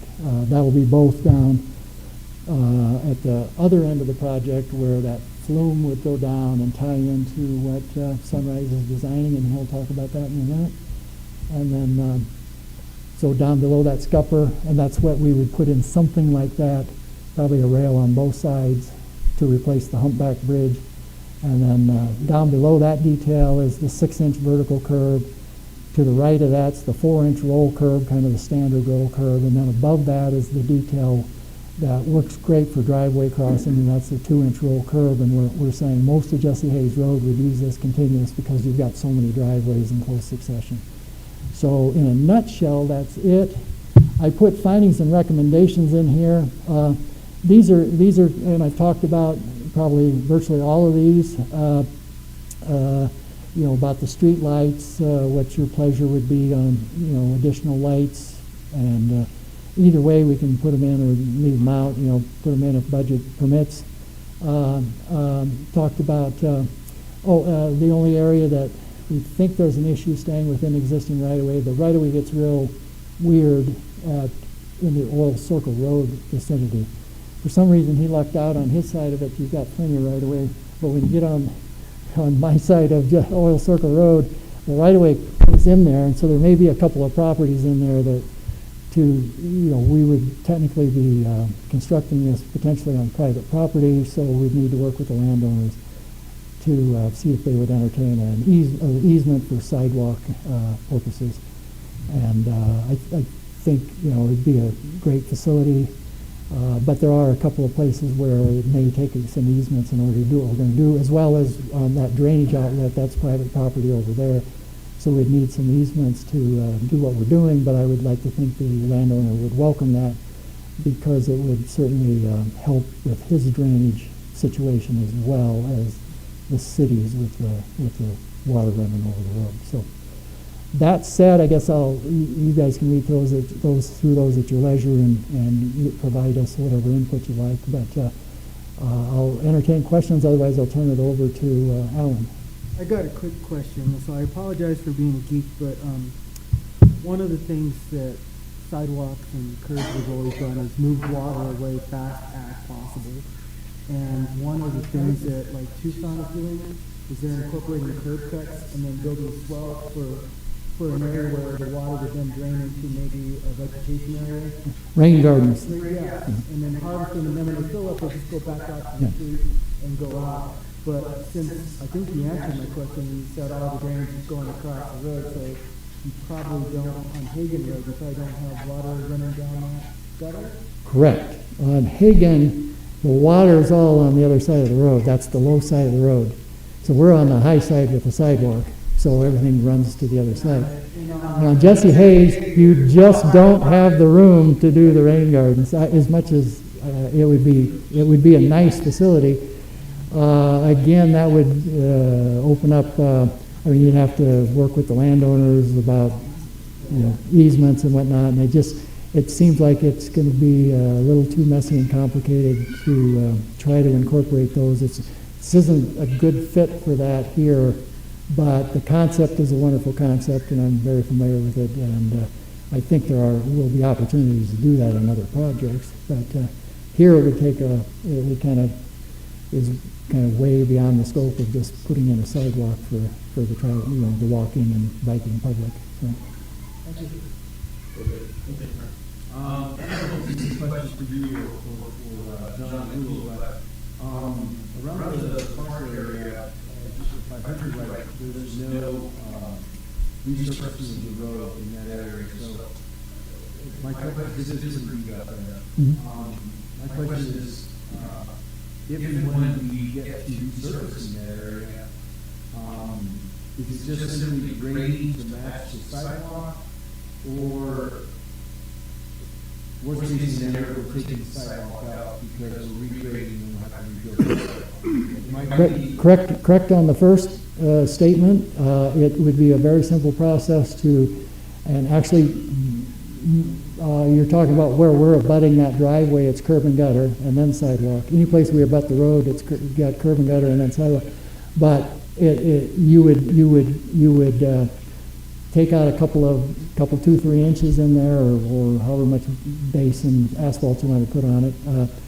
So if you're going to put 2 inches of asphalt on 6 inches of base, you'd core out 8 inches, but you do that against the existing curb and gutter. You would not. There's no throwaway concrete here. You would not remove any curb and gutter. You would just pave up against it. So it'd be very simple to do if you wanted in the future to do a surfacing project in there. Any other questions? Otherwise, Alan?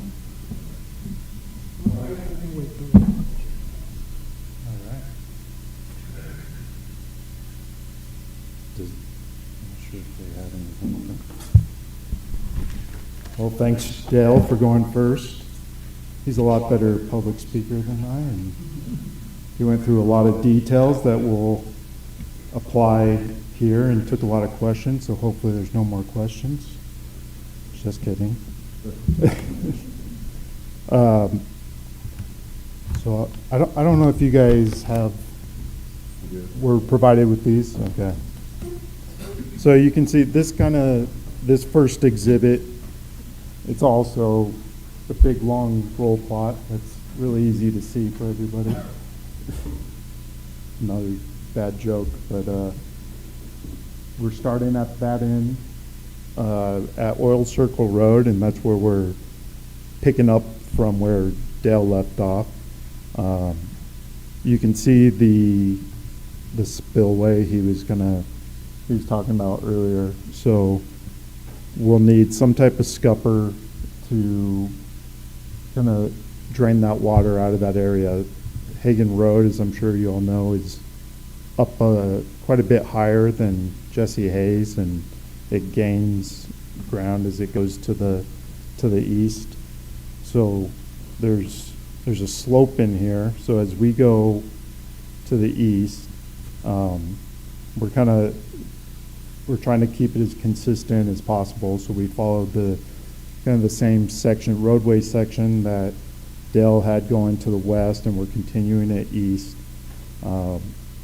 So at that 15 foot off the painted center line, that's where we're showing a 6-inch curb and gutter with a 5-foot sidewalk. So at that section right now, there's potential for a small retaining wall up against that sloped area. If we end up doing a smaller lane, that probably wouldn't be needed. So going to the second exhibit, we're kind of just continuing that same 6-inch curb and 5-foot sidewalk.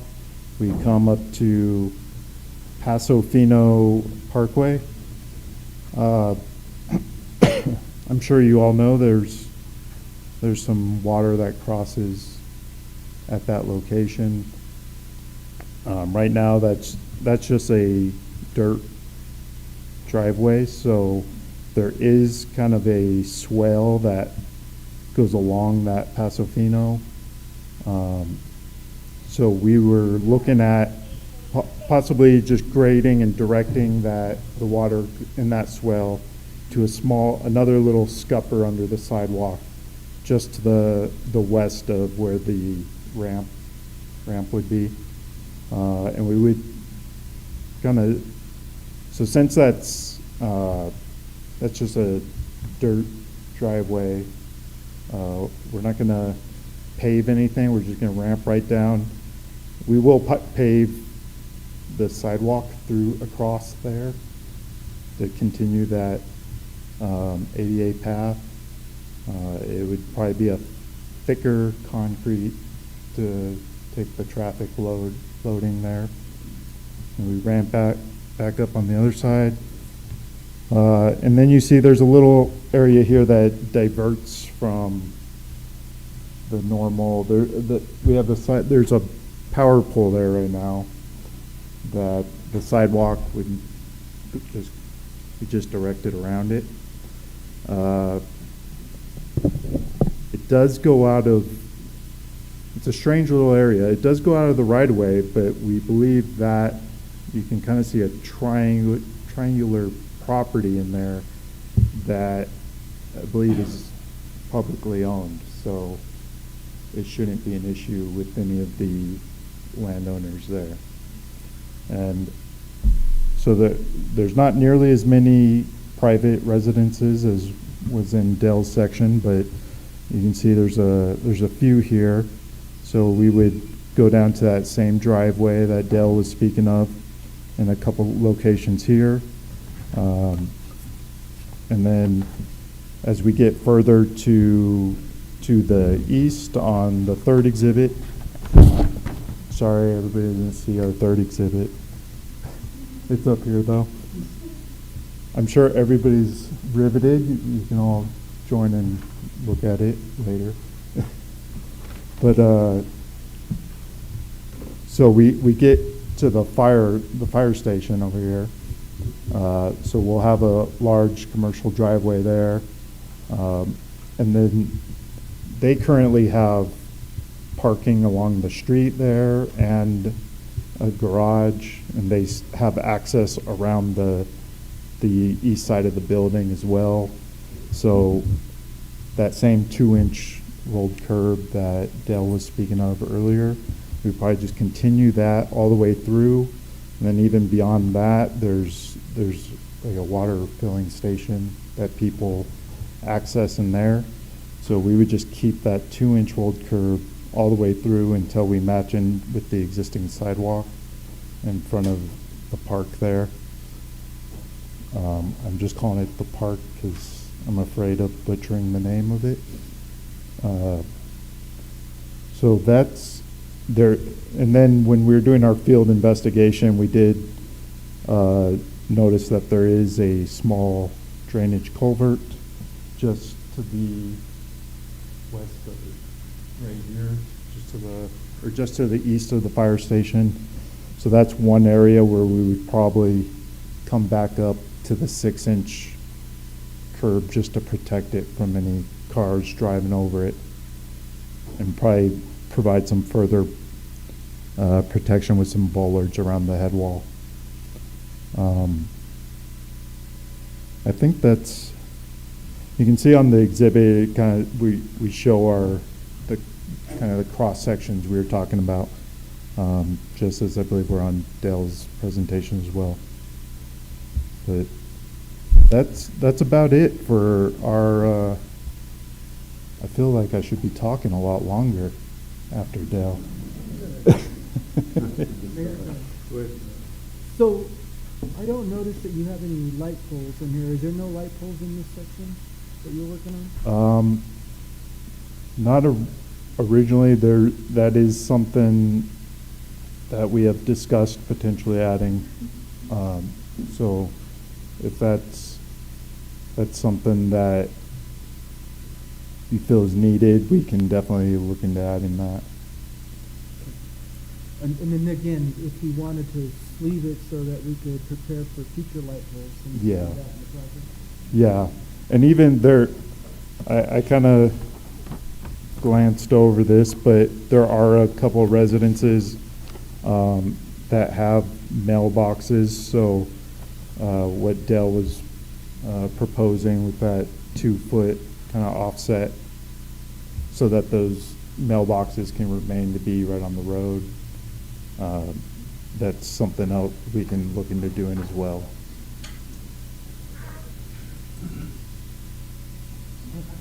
Just one more thing, and it's probably on this section, but a lot of people like to look at the stars, and so whatever lighting we put up there, could we do like the lower, I don't know, it's like yellow or something. I think they're kind of ugly, but at least it's not as much light pollution.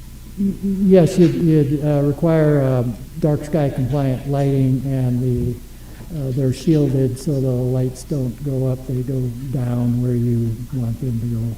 So that you would specify the appropriate type of lighting so you wouldn't get that scatter that is possible with the older cell lights. The LEDs also help in that regard, but dark sky lighting is what you want.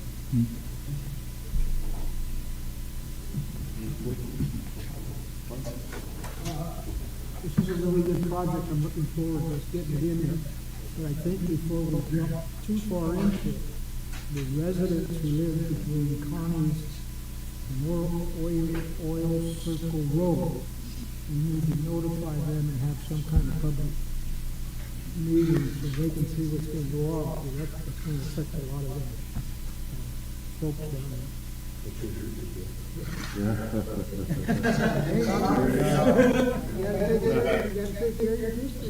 You're on. Because they had everything calling me. I would suggest we have some kind of public meeting to, if they show, they show. If they don't, they don't. But I would like to give them the opportunity to. Mr. Mayor, members of council, Councilman Pastor, I know we have one public meeting that for the future, and if it takes another one, or if we need to break it up, however we want to do it, we'll make sure we tackle that public information, and we can look at that and make sure we see what kind of sign-in sheets and what kind of participation. It's great. I would suggest we do that as soon as we have preliminary plans done, and that way, for each landowner, we can blow up what's happening on their particular piece of property, not in concept, but in reality, what's being proposed, because that would be the perfect time to make any adjustments, would be at that preliminary design stage before we proceed in the final design. And I think that's really the original discussed. And I would suggest that we contact some of the people further up in the canyon, because it's going to affect some of them. Well, in the notification when the construction comes, it will. Yeah. No, and that's important too.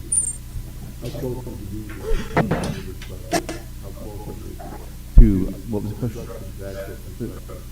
Luis? Jump up there.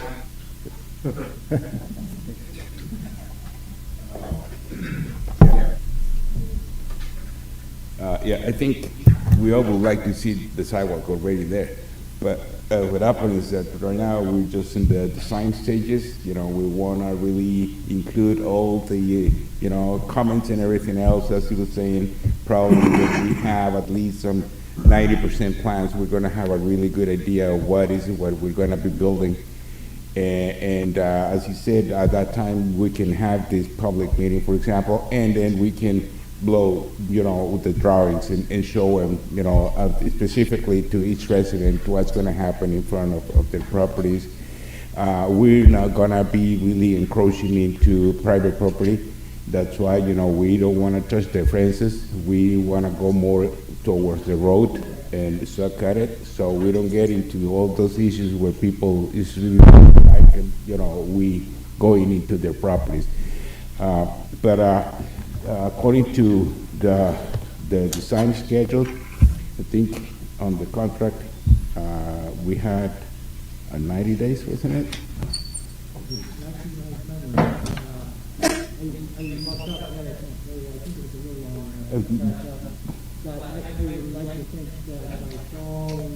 Yeah. At that time, we will have the design, you know, pretty much complete, and then construction. I wouldn't dare to say how long, but if we really don't want to kind of like tear everything apart, we're gonna have to go in segments, you know, so we don't, you know, destroy the whole road at the same time. So probably it's gonna have to be in stages, and we'll have to think a little more about that, but probably it'll be a year and a half to 2 years. Mr. Mayor, members of council, and Luis, just so the beginning of construction would probably, you said fall of 2024. 2024. Yes, so just so we could hear that on the, and then Luis, do you expect any, or to the designers, any requirement for full road closure? Is just going to be no, we're gonna be more like, you know, on one side of the road. Sometimes probably if we're moving equipment, yeah, we will have to have traffic control there, barricades and stuff like that. But we're not planning in shutting down the road, you know, for a long time. And Mr. Mayor, members of council, Luis, what about the individual driveways when you're putting concrete? I mean, do you do it in the stages so they can get in and out and go to work and everything? Yeah, we will have to work with them, you know, in the specific driveway that we're working. Yeah. We will have to remove it and let them in and out, you know, pour half of it, or either way, you know, yeah.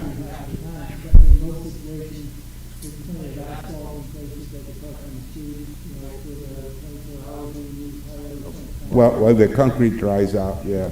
So yeah, we were going to have to work with that, and that's when, you know, the public needs to get involved, and you know, your constituents need to know what we're going to be doing there, but I think that, you know, at the end, because it's going to benefit, you know, all of them, it's going to benefit the area, it's going to be illuminated and all that. I think, you know, people will be understandable, and they will let us do what we need to do. Of course, we're not going to abuse it, but we're going to work with them, you know, so they're happy. Okay.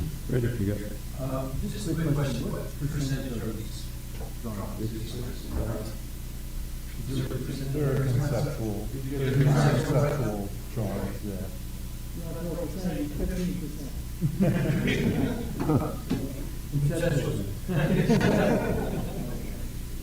We didn't want to get our thought before we got your. Thank you. We do have one speaker called. I have a Catherine Yankovic. If you want to come up, please. Just state your name and your address, please.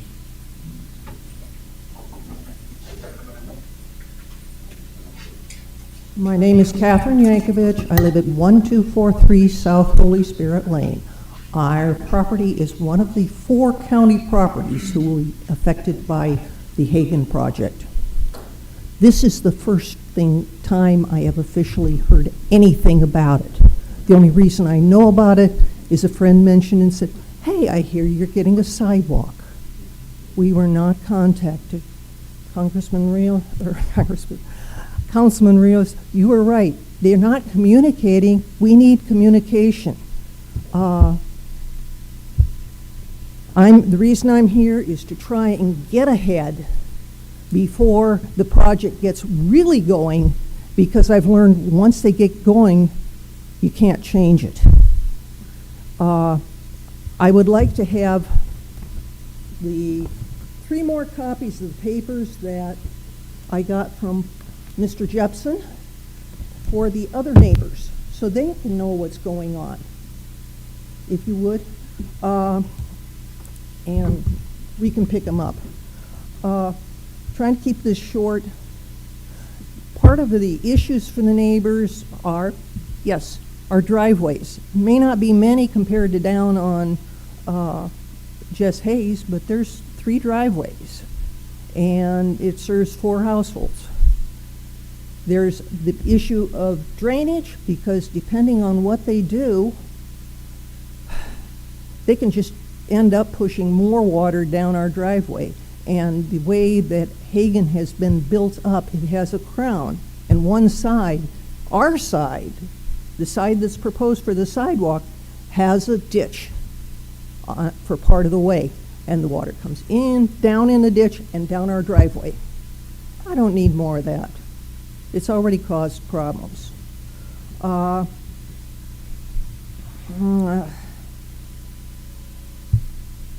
There were no public information meetings. We do need public information meetings to understand. I don't know if the people down on Jess Hayes had one. I hope they did. But, you know, we're being county. You don't think of it affecting us, but it does. And we need to be part of the process to make sure that the project works. Looking down my notes, I'm not sure, because, okay, 6.5 foot wide sidewalk and gravel, I'm not sure where that's planned on going. I looked at the maps, this is the first time I saw the maps, but I haven't had time to study the project. I don't know how it's going to affect us. And I would, again, appreciate having public meetings, having input from the county residents. Because, yep, this is one of the points where the county is being affected by the city. And it's a place where you can make it work well and have something to point to, or it's a place where you can make it not work well and have people complain. Thank you. This was basically letting you know we're here. The other people I don't think showed up, but they were all, when I told them what I had heard, the little bit I had heard, they were all going, what? Not good. Thank you. Mike, go ahead. Yes, Mr. Pastor. Yeah, you live on West Ridge? No, I live on Holy Spirit Lane. Oh. Yeah. It comes off of Hagen. No, sir. I understand. Any more questions? Go ahead, man. Oh, I just wanted to share that this is the first time anybody's seen it. So we got a grant to do this, and so they started kind of working on what areas they wanted to build it. So this is like very preliminary. So this is first time any of us has seen It's time to get us involved so that you're not ready to pour concrete and find out something doesn't work. Thank you.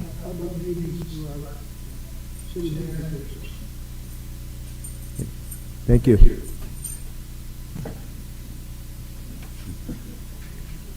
So item E is the council will hear a presentation and update on Globe Clean and Beautiful campaign. Michelle?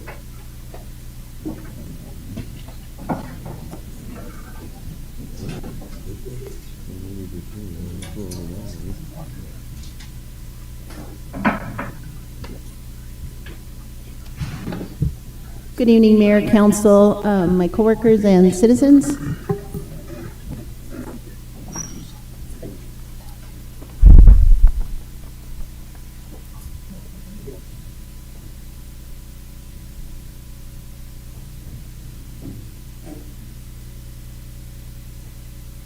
Am I supposed to be doing this?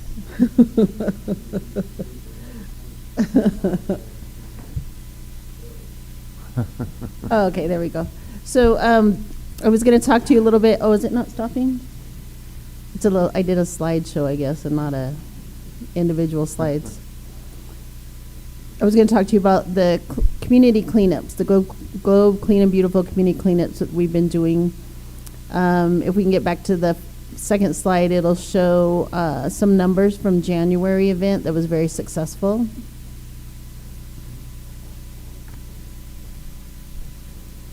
Put it into slideshow.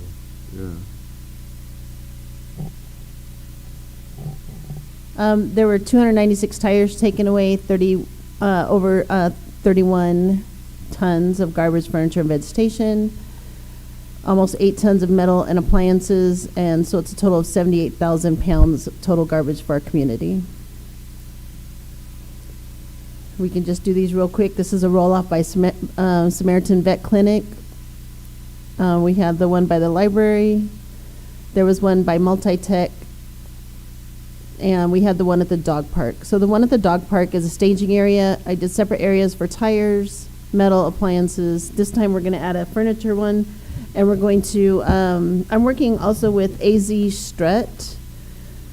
So that's an organization that takes used computers and electronics, and they refurbish them and give them new life. So last year they were able to repurpose over 10,000 computers and get them back out into the community. And that also saves our landfills. Instead of the electronic waste going to the landfill, it's getting someone a computer that maybe wouldn't have had one. We're going to talk a little bit about the demolitions. Last time I was here, we talked about this house that was going to get demoed, and it did get torn down, and the next picture is the after picture. So that's after. That house was an eyesore and a safety, life and safety hazard for quite a while, so we were happy to see that go. We've gotten a lot of positive feedback from the neighbors and community, happy that that is gone.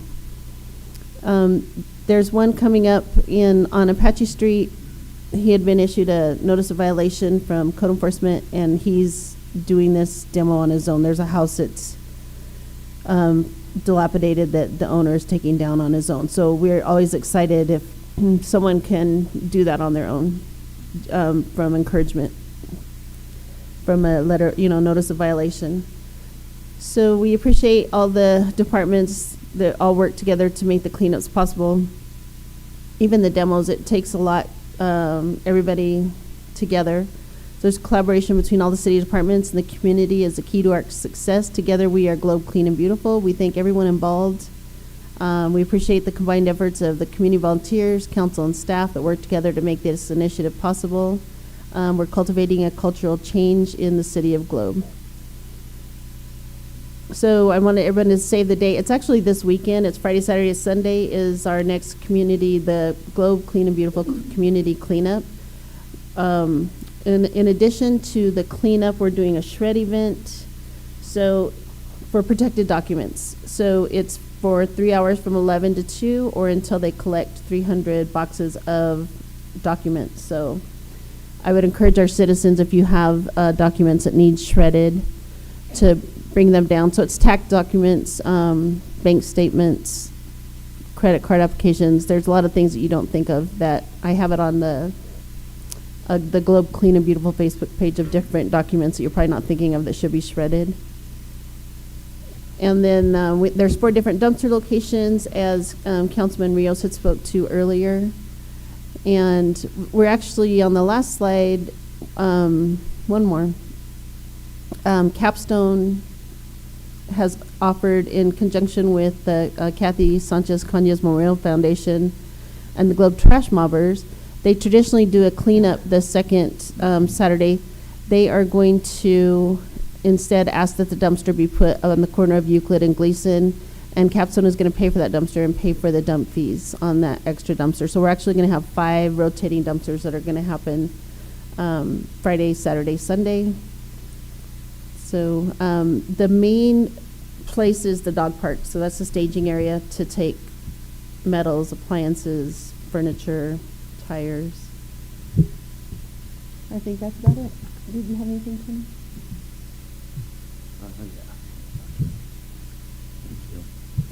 Good evening, Mayor, City Council Mayor, members. Good to see you.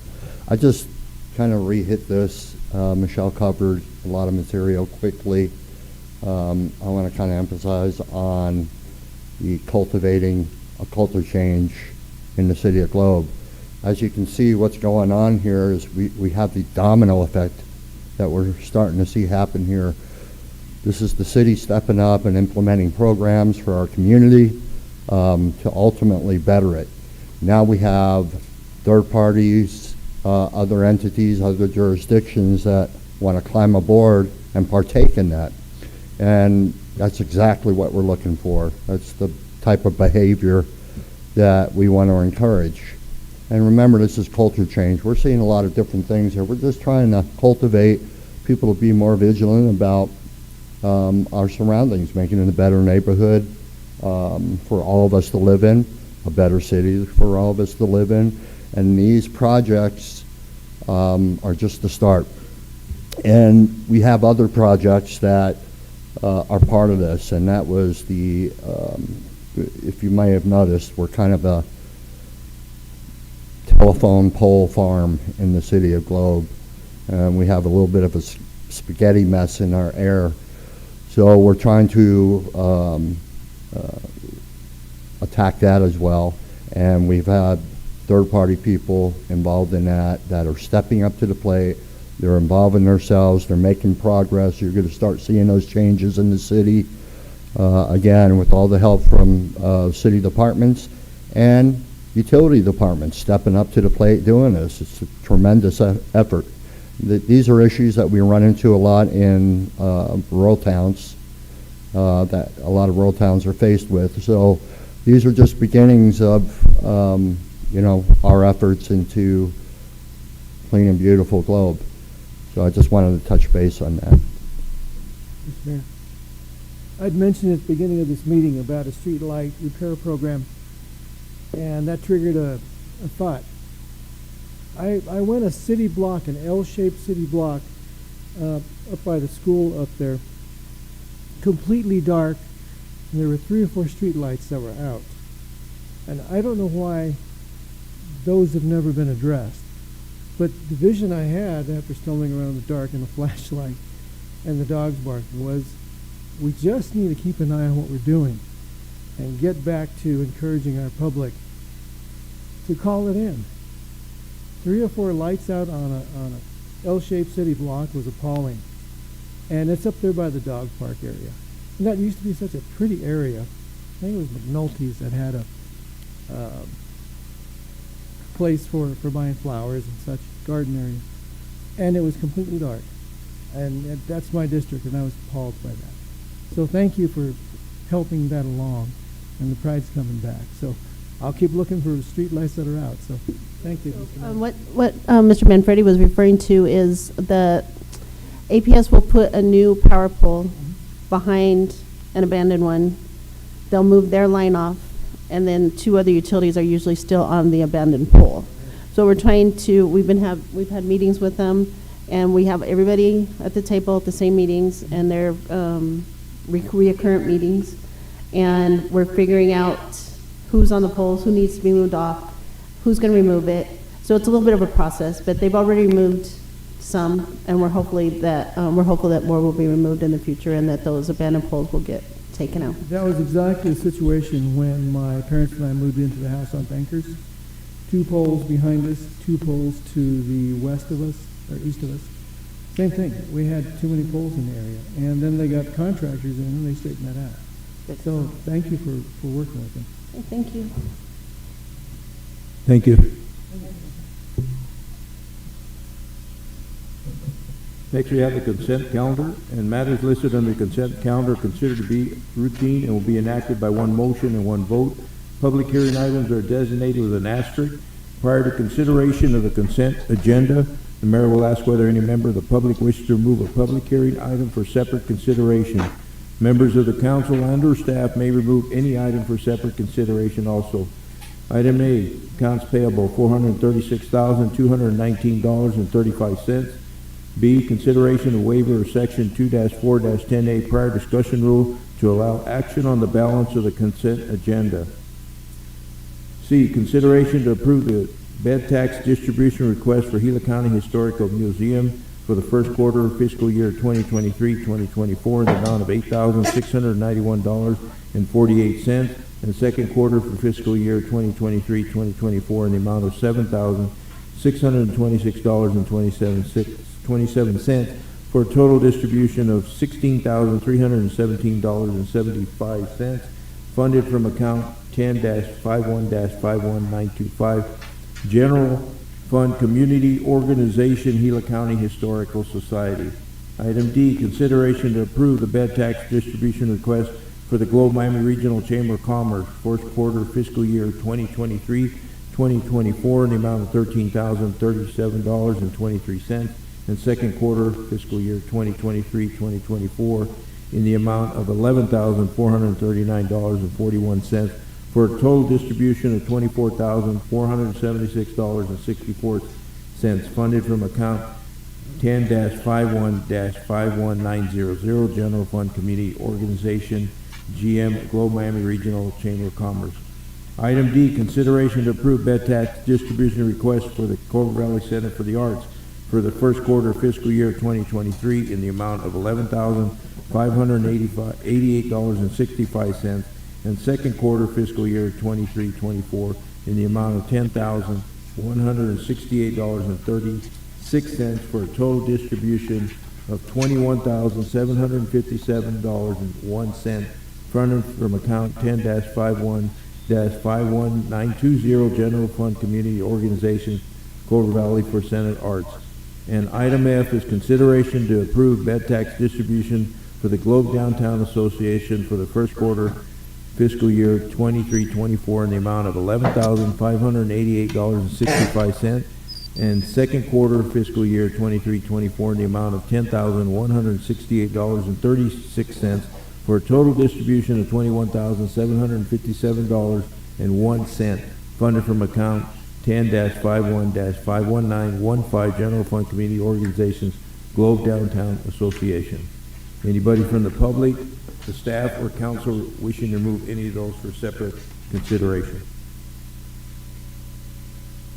Mayor, I move to present the consent agenda as written.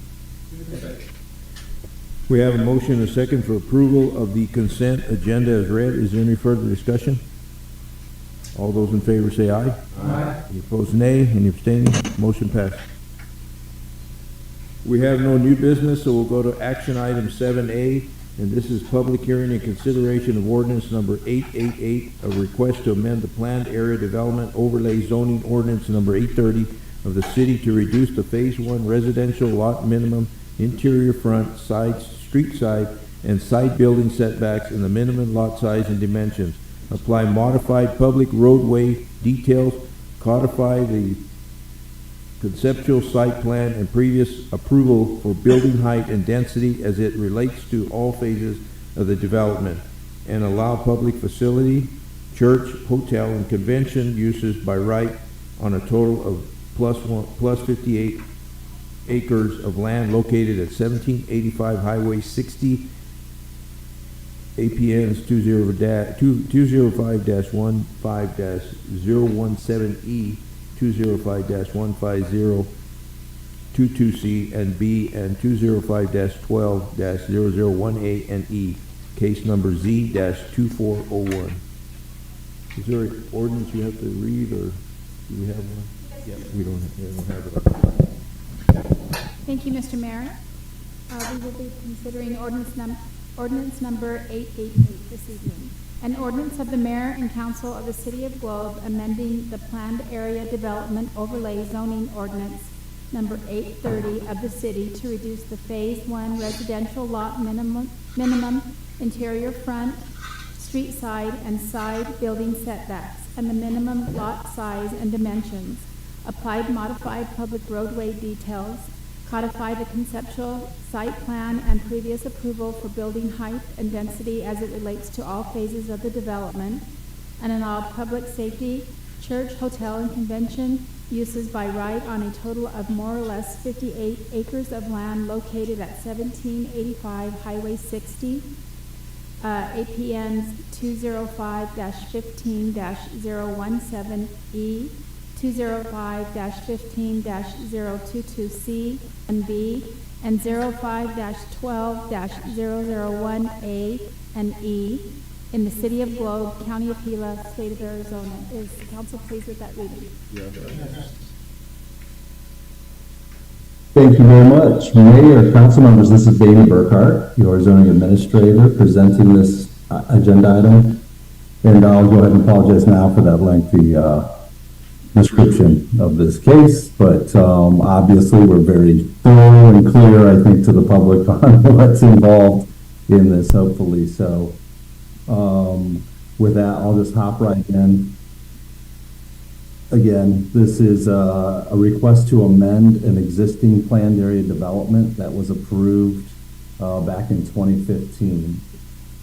And I'll just give you an idea of what to expect here with my presentation. Dana, you're fading a little bit in volume. All right, thank you. I don't know where it's going. To make sure that doesn't happen, and I'll definitely speak louder. Yeah, it's good. How's that? You started off strong. You're doing good now. All right, excellent. I'll keep it. So, as with most planning-related presentations, I'll start with the pertinent zoning discussion, the technical aspects that we need to address with regards to a zoning case, and then we'll move on into take a tour of the 3D conceptual project images like you see here. The applicant is in the audience, as well as the design team is online or on Zoom. Will be available to respond to any questions you might have. And then finally, keep in mind this is a public hearing, so after we do the initial presentation and Q&A, we'll open up the meeting for public input. So with that, we'll hop right in. I think you're all pretty familiar, and feel free to stop me at any point if you have specific questions on the slides. There's a lot of material that we'll cover quickly. Again, I think everybody's oriented to the property. The old, basically from Holder Drive, at the base of the existing homes that are located out there off of Holder Drive, all the way to the west hillside there, adjacent to the LDS Church that you see here in red, and then the Cecil Circle residential subdivision to the north of that. The green areas are open space, zoned open space, Round Mountain Park being immediately north of the hillside portion of the parcel, and the larger wash area. And then, like I said, we have R19 single family zoning back off Holder Drive there to the north of that side of the property. And then obviously across the highway, it's all highway commercial or C2 zone property. And this is in effect a canyon, if you will, where Highway 60 extends east from 70 or Ash Street. Really quick, I'm not going to get into the details here. Our code defines what a planned area development is, which we call a PAD in short, and it's basically an overlay zone that's designed to entitle and provide zoning entitlement for a very unique development, cohesive development with several mixture of uses, a mixture of housing types, preservation of open space and common areas and things like that are to be utilized as a single community. I can get into those details if you have further questions. And it's a zoning ordinance, obviously. That's what's your agenda item this evening. But it's processed just like in your rezoning of a property, a hard zoning. I will remind you the hard zoning does exist below the overlay, the PA overlay, and anything that's not addressed in the PAD would then defer to that base zoning district, which is C2. And then there's a small parcel of a park model RV recreational vehicle zoning district there on the immediate west side of the McMillan Wash. So any zoning procedure is required, these 3 items by the statutes. First off, you got to hold a citizen review meeting, which I'll touch on, which was done, and I'll touch on in a bit. Second, Planning and Zoning Commission makes a recommendation to City Council, and that was provided, and that meeting was held on April 3rd at 6 p.m. And then finally, City Council here, public hearing this evening. Again, real quick project history, the Mariposa PAD, which some of you may remember, was adopted back in June of 2015. Marigold came in to look at this property and propose a development that would need increase in height. All the uses and density were there, but the PAD provision did allow for an increase of height, and that is approved by the Planning Commission through the site plan review process as it was outlined in the PAD. And that occurred back on December 6th. Afterwards, the applicant moved forward. We had a 2-phase process set up at that time. Phase 1 being, let's get that height discussed and see if it's something the Planning Commission is interested to entertain. And given their support, then the developer had the comfort level to move forward with greater design and provide the detailed design for the concept for this community. When we reviewed those plans, particularly the phase 1, the single family component on the east portion of the site, we identified that setbacks were not met. They were required to be a little smaller or reduced from what the PAD and the zoning code required. So for that reason, rezoning was necessary, an amendment to that PAD to reduce those setbacks in a way that's going to reinforce that higher density, detached, single family kind of concept with 3 different product types. And we'll get into that in a minute. The applicant has taken the opportunity also would look at a few other areas of the PAD that might benefit from some adjustment. And that's basically what we ended up with. As I mentioned, this request is to reduce the phase 1 minimum interior front and street side setbacks. So not the perimeter setbacks, that's the same as it always was.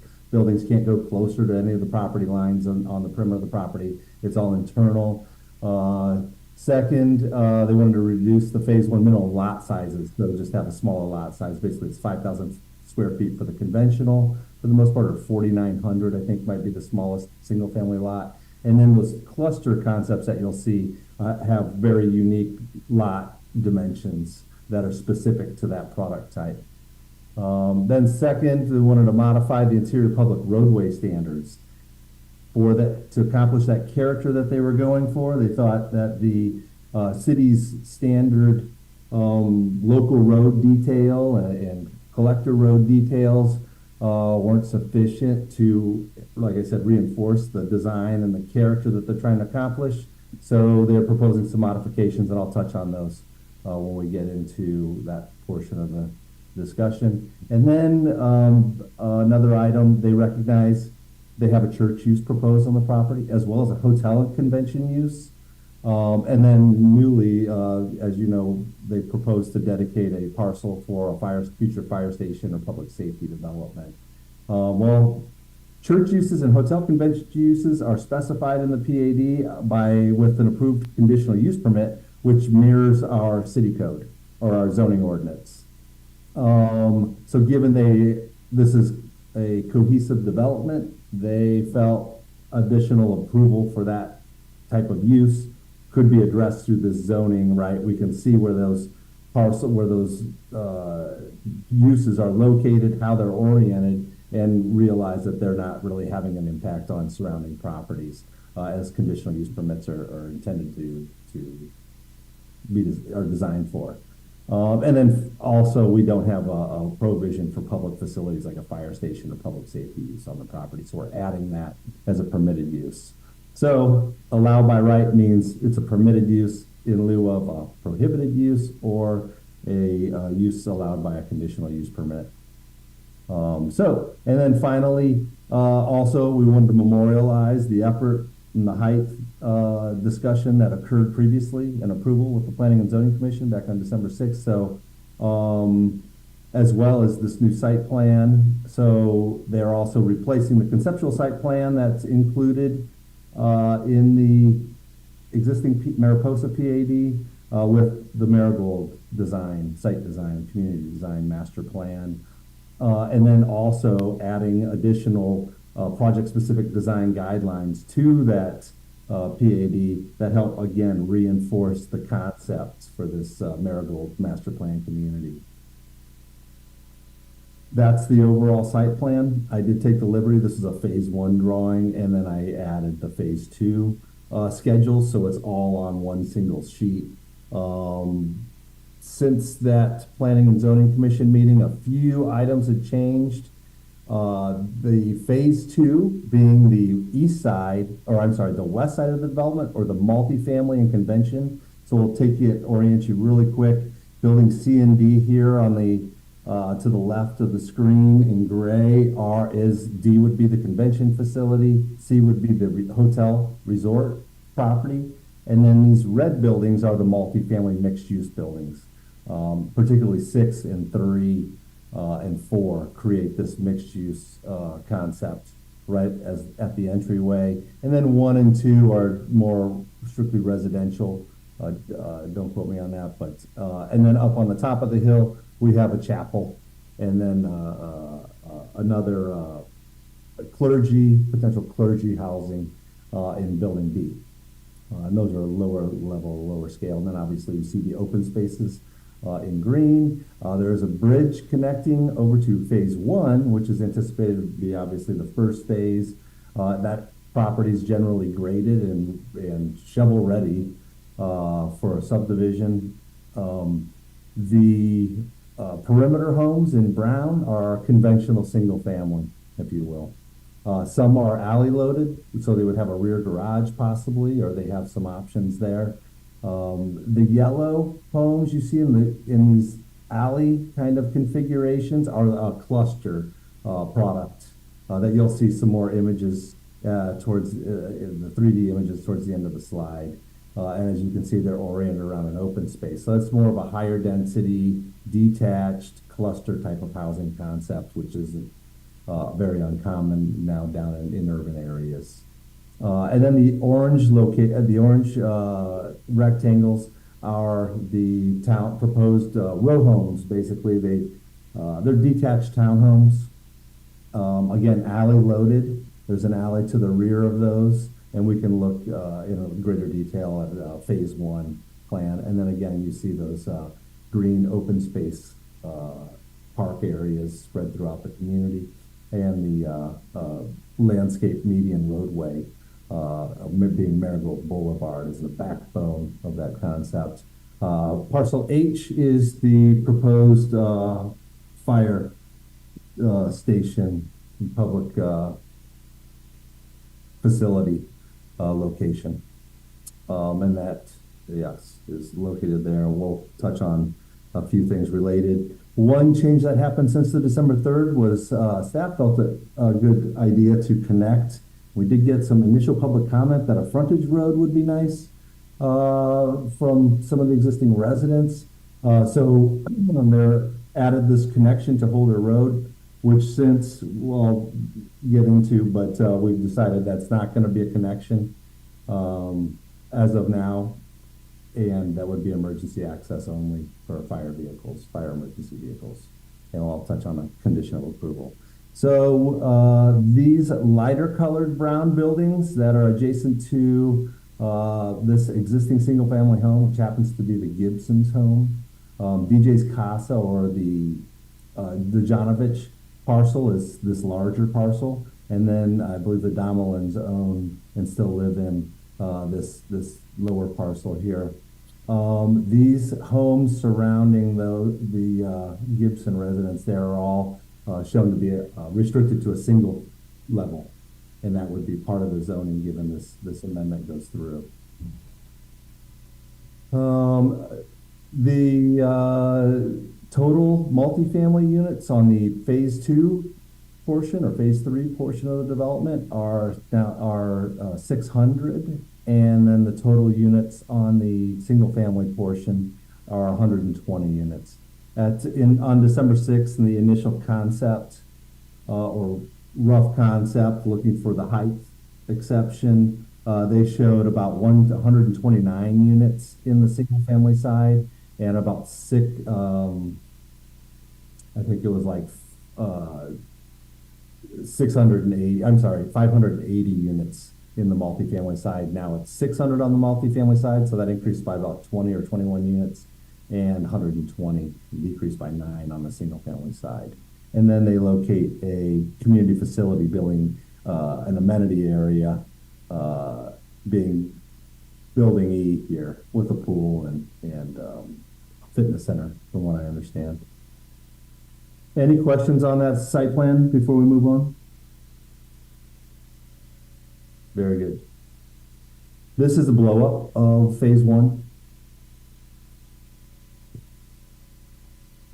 And as I mentioned, this is Marigold Boulevard. You see the bifurcated landscape median roadway. These are the details, the various details of the different roadways, including alley or a local road or that main Marigold Boulevard roadway detail that they're requesting to be approved as part of this PAD, so that would in effect be their standard, the roadway standards for the development.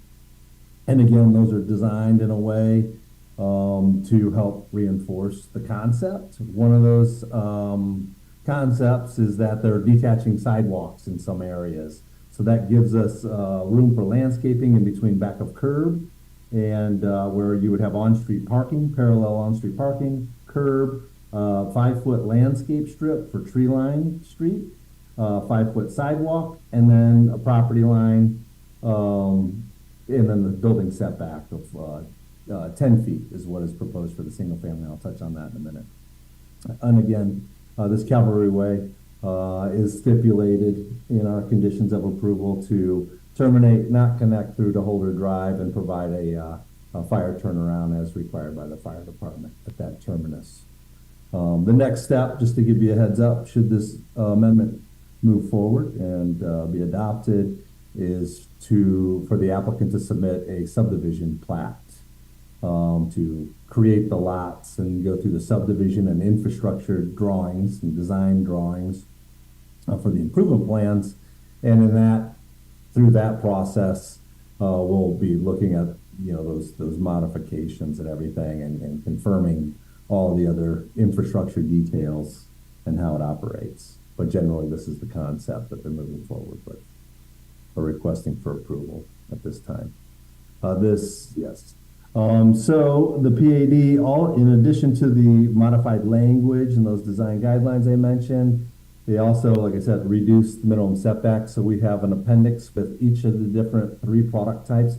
This first being the smallest single-family lots on that map that you just saw, the plat, and showing those setbacks. So they're proposing a 10-foot minimum building setback from the street sides, and in doing so,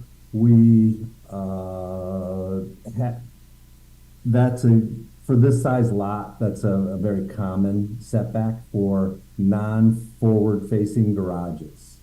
As a matter of fact, our R16, which is our residential single family 6,000 square foot lot minimums, have a provision to require a 20-foot minimum building setback for front-loaded garages. So when you have that garage facing the street, we want to push that back, but a 10-foot setback for livable portions and side entry garages. So we want to bring some architecture forward to provide some variety along that streetscape and not have this garage-dominated front elevation or streetscape. Also, that 20-foot setback to front entry garage provides the minimum parking space dimension you need in your driveway for a car to park and not block the sidewalk. And then 3-foot side yard setbacks. Building code also applies in this situation, but again, very much a compact type of community design. This is the townhome lot examples. This is here on the bottom of the screen is an alley, actually. But for the most part, again, there's that detached sidewalk with area for landscaping. This happens to be a larger open space area in front of these units. And then you see the 21-foot right-of-way in the rear. We have 5-foot minimum front setbacks for those. So we're really bringing those buildings forward. Again, the design guidelines articulate that no two elevations are to be repeated side by side, so you'll avoid a monotonous streetscape in that fashion. And there's other unique standards that the architect has provided in that PAD to help really enhance the character of that curb appeal in the community. And then these are those smaller lots within the clusters, patio homes within those, they're generally surrounded by alley with an exception. And then they're very compact, very small lots, but they meet all the minimum building setback or minimum building code requirements, etc. It's just a very compact community, which again, we do see that, like I said, in more urban areas. And this is this concept has a very urban feel to it. Again, given the nature of our current housing scenario and that this area, the Mariposa PAD, now Marigold PAD, is intended to provide this mixed use commercial center to serve the Northeast area growth.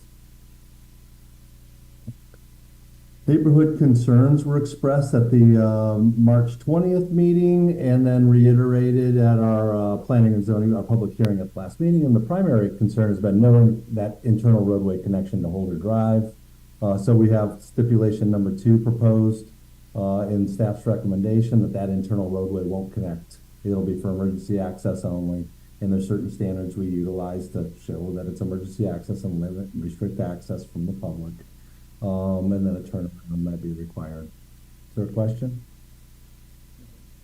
All right. And then also at the last meeting at the Planning and Zoning Commission public hearing, we heard a concern of closeness of phase 1 entry intersection to Holder Drive intersection. Those intersections are regulated by ADOT, given it's their roadway.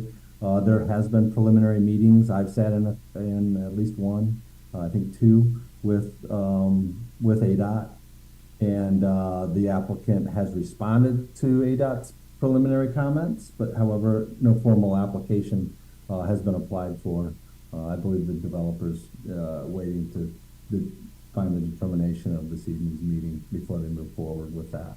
In any event, ADOT will apply their standards for distance between intersections, as well as acceleration, deceleration lanes, new lane improvements, and things like that. And then again, we'll have a public hearing this evening, and you'll likely hear from those same neighbors. So again, tentative review schedule. Citizen review meeting was held on the 20th. Planning and Zoning Commission public hearing on the 3rd, last Wednesday, and then this evening is the council hearing. So with that, staff is recommending the city council waive the rule for second meeting, given the extended public notice and discussion on this topic. And then these 6 conditions of approval that are somewhat customary. But item number 1, identifying that those billboards that the city ordinance now restricts or prohibits would go away as they move through the development and on those phases. The item number 2, the internal roadway connection is to be emergency access only.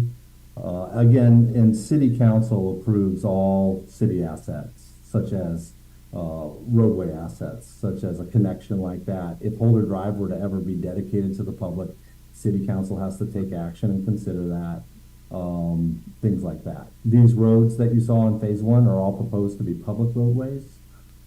So that you'll see through dedication on the plats that come forward in the next step. And that gets reviewed by Planning and Zoning Commission, and they make a recommendation to City Council. And again, that's how the city acquires new assets and roadways and things like that in this subdivision scenario.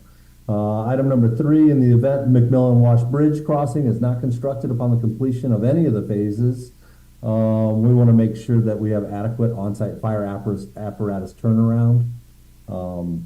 Item number 4, the site plan height and density, that prior December 6th approval is attached as an appendix in this PAD. We wanted to memorialize that discussion and approval and make that part of the zoning document to allow this project to move forward as it was designed.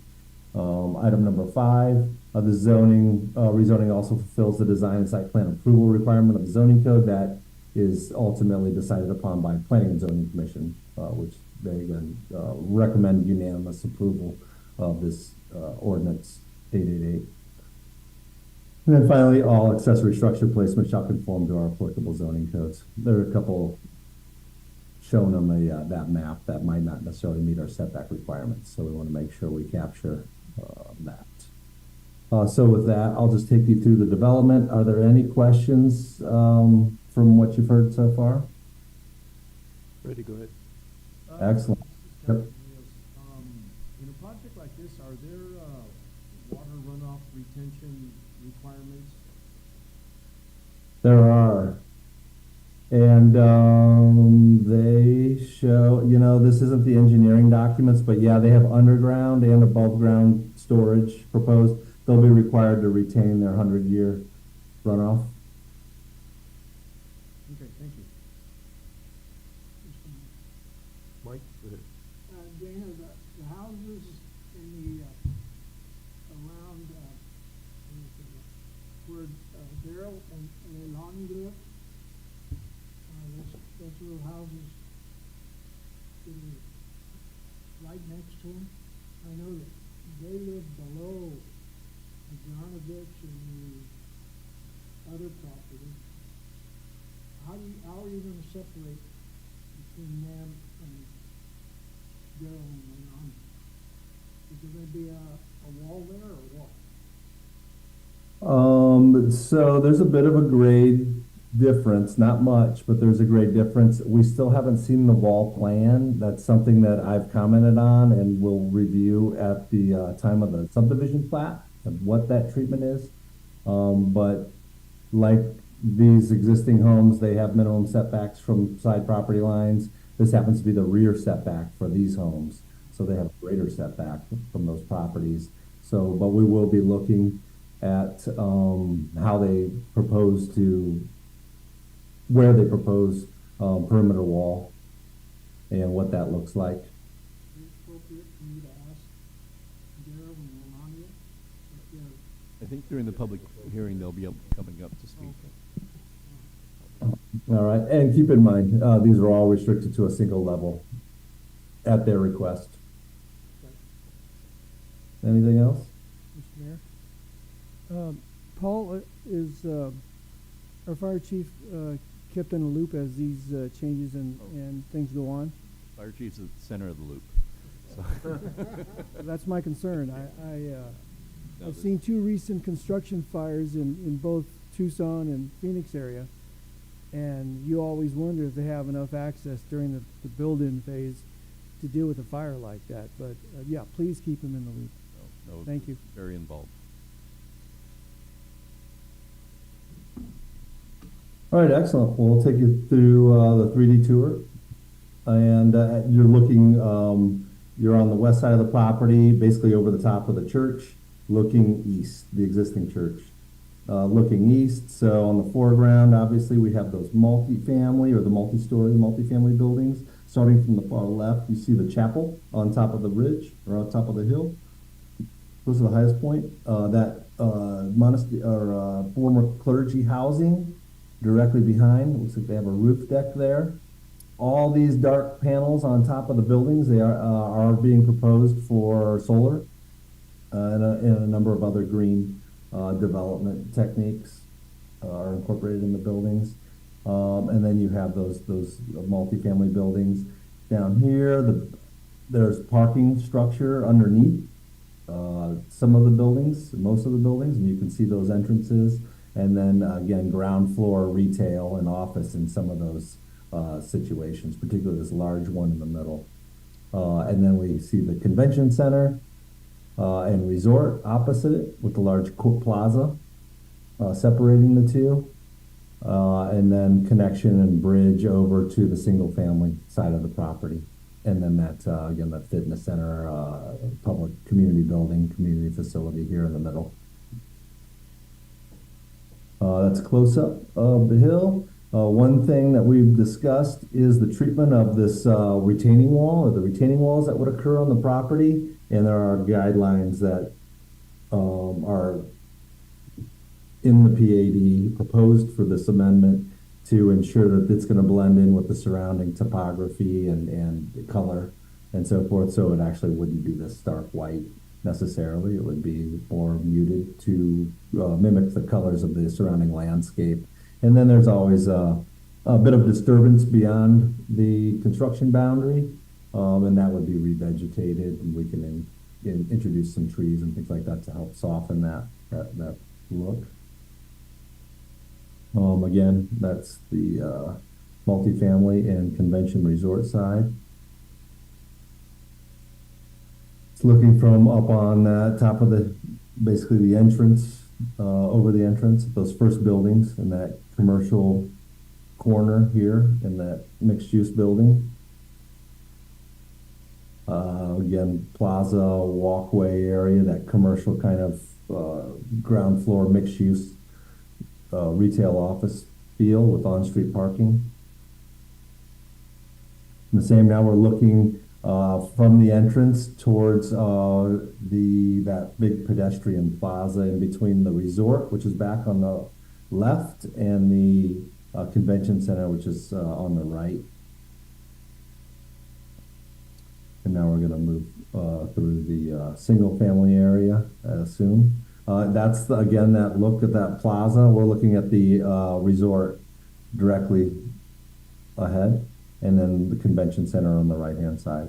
The convention center also has some rooms in it. Total of 300 rooms are proposed in the concept. And then this is the single-family side. This would be those row homes or those townhomes that were in the orange, surrounded by that, or surrounding the Pocket Park and amenity park. These units are those patio home units. So this is kind of that alley cluster area, and then across the street would be the conventional single-family homes. And again, detached sidewalks, landscape, tree-lined landscape streets, on-street parking, and pedestrian paths throughout that cluster design, cluster concept, and an auto court.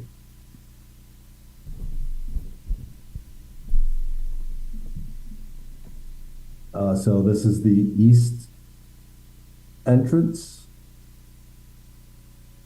coming into the open space park, Pocket Park, and all those houses fronting that. Again, you can see that detached sidewalk and the connectivity and the paseos through the cluster housing in the middle. The Leilani and the Gibson's home is right here on the right-hand side, or that's probably the back of Domlin's. Possibly, they might be right. Oh, here they are. This would be their lot right here. And I think they have maybe a garage or a detached structure in the rear of their home on this side of the lot. And there's those single-family homes surrounding that property. And then over here we have the Holders homes, and they're a bit elevated. They're probably their finished floors probably close to what the roof elevation or eave elevation might be on those houses below. And then you see town and the canals in the distance there. This is the single-family pool area amenity, and those single-story homes on the right-hand side, I think, in this rendering. And that's those smaller cluster lots. Actually, no, the cluster lots are back here. These are single-family detached homes. right? And then that's the graphic exhibit they provided. So that's the project in a nutshell and the proposed amendments to the PAD that the applicant is proposing. Staff, again, the Planning and Zoning Commission recommends unanimously that the City Council adopt Ordinance 888 with those conditions of approval that I listed. I'd be happy to respond to any questions you have. And again, after your discussion, we'll open up the floor to the public hearing.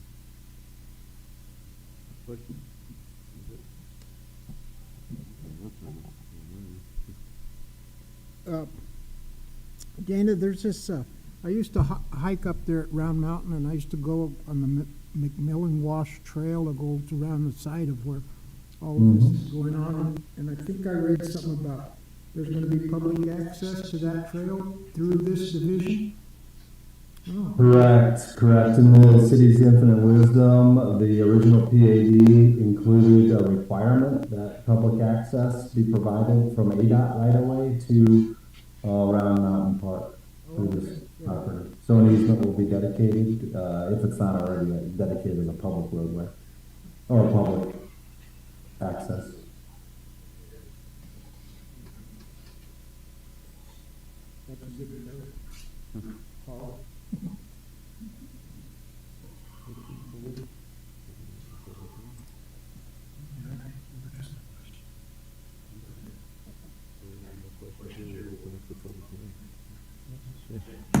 We'll go ahead and open the public hearing for this ordinance and this PAD. So we'll start with, I do have some requests to speak cards. We'll start with Diane Holder.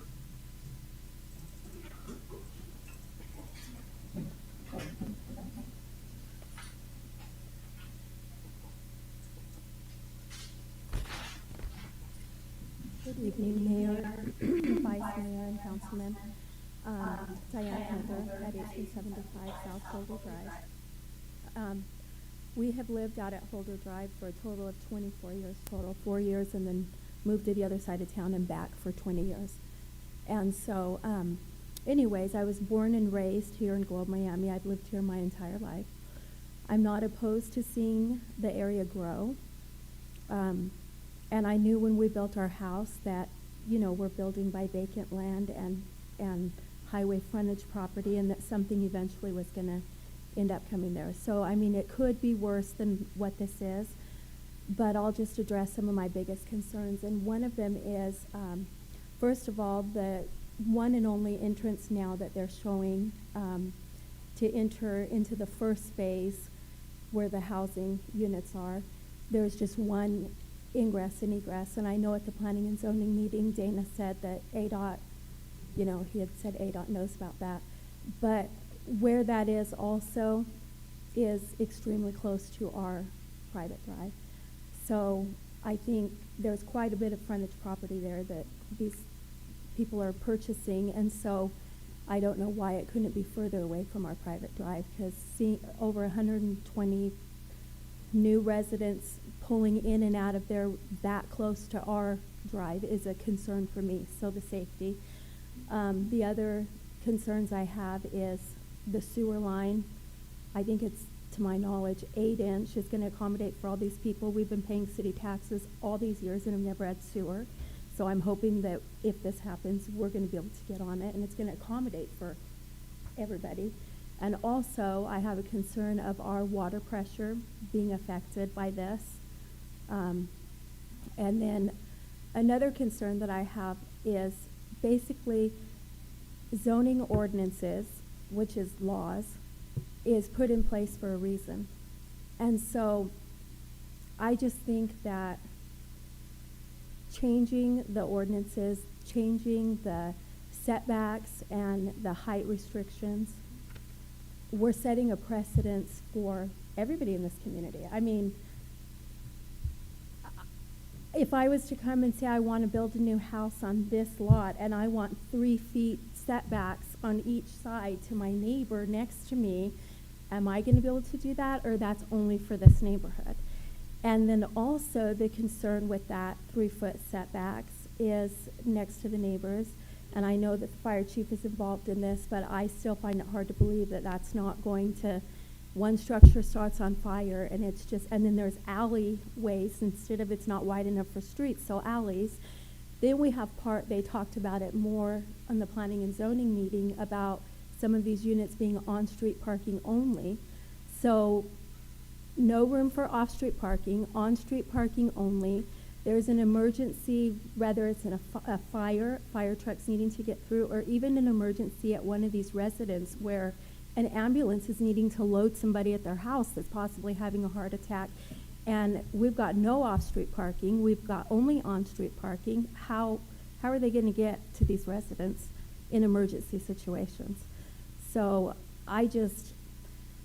what I'm asking is that you guys remember that and think about that the zoning ordinances that there have been put in place for a reason. There's a reason for the setbacks that's already in place. I'm not opposed to the entire plan, but I think stacking so many residents so close to each other like that, it just doesn't seem safe to me. And I think it's important also because, like I said, we're setting a precedence where, if we're going to do this for them, then, other people are going to ask for the same thing. And I know that this looks more like an urban area, and they do this in urban areas, but that's one of the things about Globe Miami is that we're rural, and that's one of the things that have people moving here. The majority of my clients as a real estate agent is moving here because they want to get out of those kind of neighborhoods where they can't park their boat in their yard, and they don't have garages and yards and space in between. So anyway, so I'm just asking that you guys think about those things, and I appreciate the time. Thank you. Mayor, if I could just address a few of those points. Comments? Go ahead, Dana. Okay, so with regards to, again, the setbacks to the existing properties, surrounding properties won't change. That's the same as it's always been. It's just that the interior setbacks. Obviously, building code, fire code applies. There's codes to address the fire scenario or concern, which this property and all the future building permits need to comply with. Regarding the parking on site, so the single-family homes all have 2 parking spaces. Likely they'll have 2-car garages. The townhomes have 2 parking spaces. Sorry. Just like our current code requires, it requires any single-family or duplex or multifamily or single-family or duplex have 2 parking spaces on site, and they have those. The patio homes.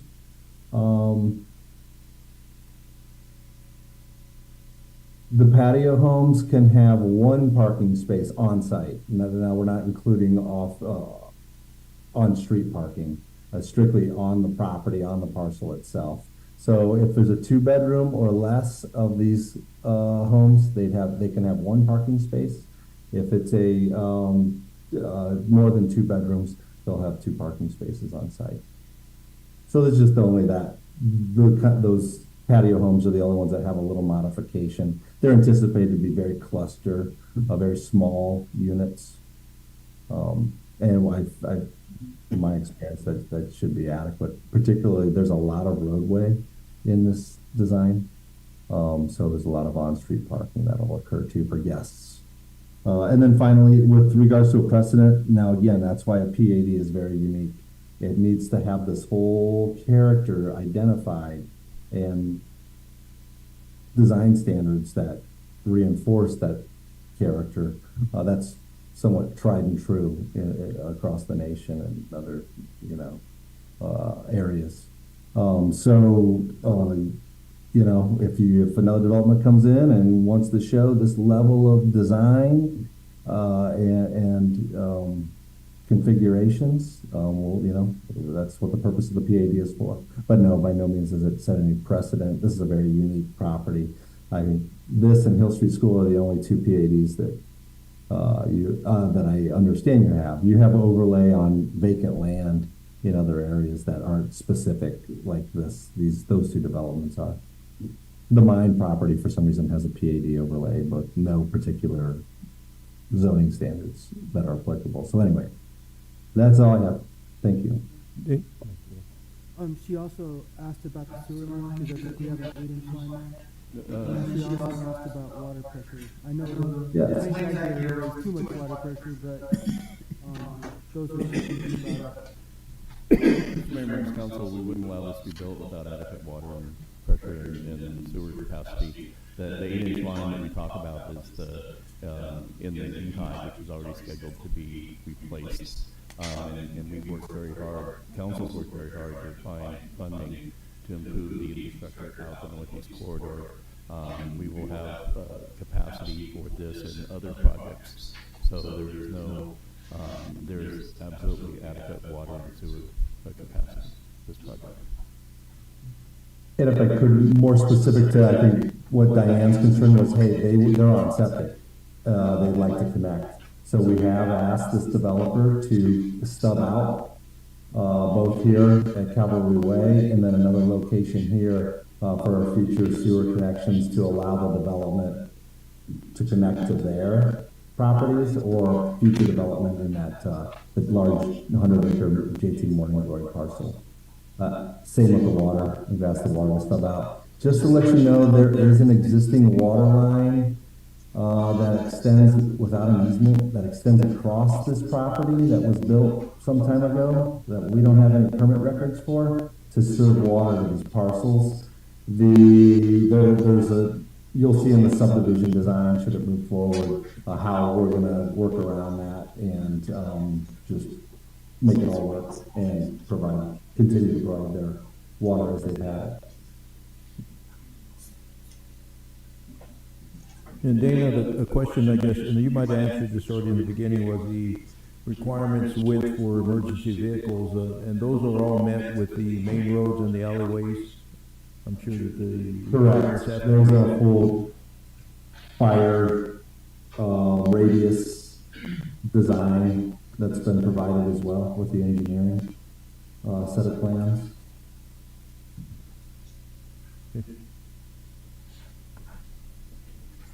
So next I have Travis Holder.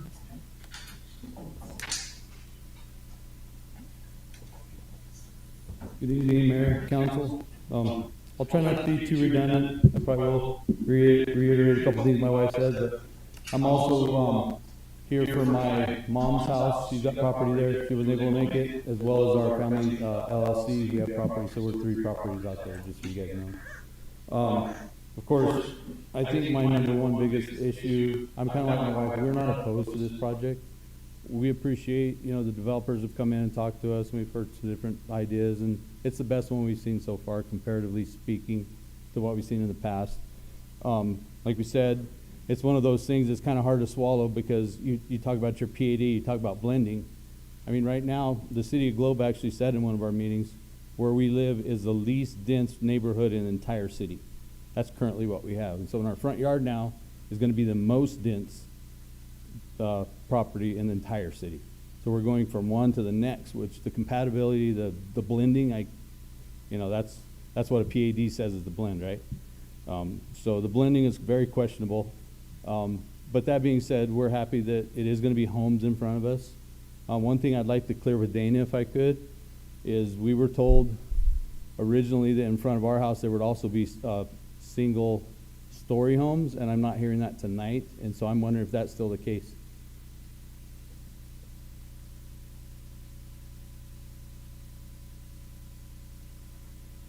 No, those are 2-story homes, and it's shown right here. But my recollection was in that conversation. Dana, I've asked you this 3 times, and it's changed 3 times now. This hasn't changed at all. At one time, you said there was going to be that whole row in front of us was going to be single-story homes. I'll let the developer speak to that. I recall the conversation being, you're high enough and you didn't care. You'll see. I don't care. I'll let the developer. I absolutely don't think I don't care. Okay, as I've told you before, and everybody, the plan is for all of it to be single level homes. My name is Brian Monteday. Thank you. Just move over. Okay. So, like I said, I've been told. So if I could get clarification, Brian, are you saying these homes went up to about this point? Get on the mic, Brian. The intention is for all those homes along the back to be single level. Okay, So can you see my cursor? Yeah. Okay. Okay, here is Travis's In front of any home. homes, we've already told the owners of those homes that they'll only be single level homes that they'll back to. And as of now, these lighter color are those homes. Yes, but. So what Travis is asking is these homes. Yep, those homes as well. Okay, to what point? Let's define that, because that'll be a part of this action should it happen tonight. Well, for the action, then let's end it at where theirs is, but. So 1, 2, 3, 4, 5, 6 additional homes? Good. As long as it's past my property line, I'm happy.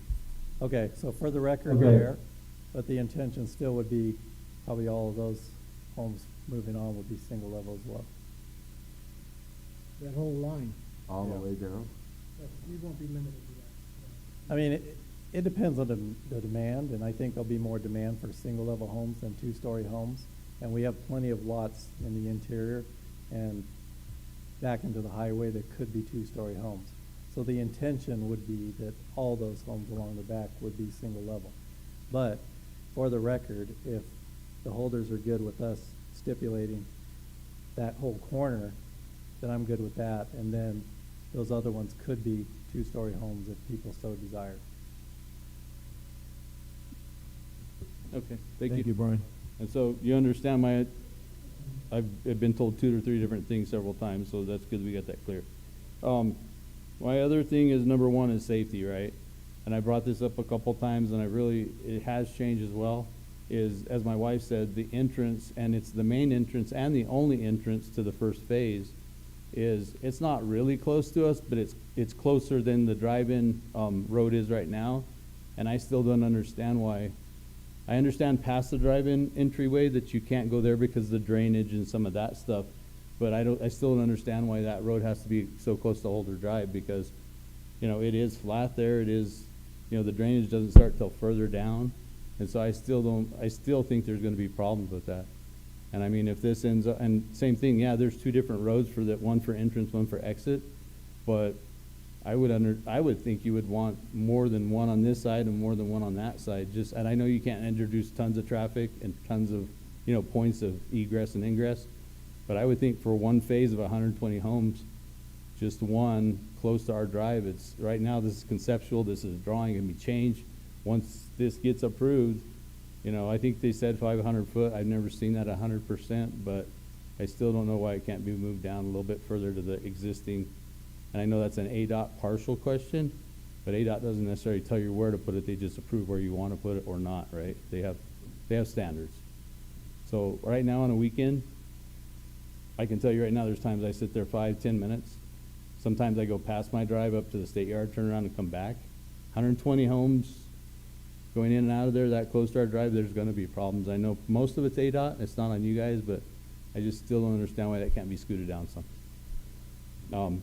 The other stuff I got is mostly the same stuff my wife said, the sewer. We definitely want to be able to get use of that after paying taxes so many years, not being able to use it. Water line that Dana talked about, that was put in probably 60 plus years ago. So of course it's not going to be on the city's anything. That goes through the Hollis property onto my grandpa's property. It's grandfathered for like 60 plus years. So I just wanted them to know it was there, because if it gets excavated, it's going to be a problem, right? That's all I got. I mean, thank you guys for your time and consideration. Do we have any questions? Yeah, on that line, do you know, is that a city line? No, it's not. And so what it is that we actually paid for a master meter down by the drive-in marquee years ago when we first built there. That line is, I don't even know, it's 1.5, 2 inch that comes through there, and it services, that line services 2 homes, mine and my neighbors.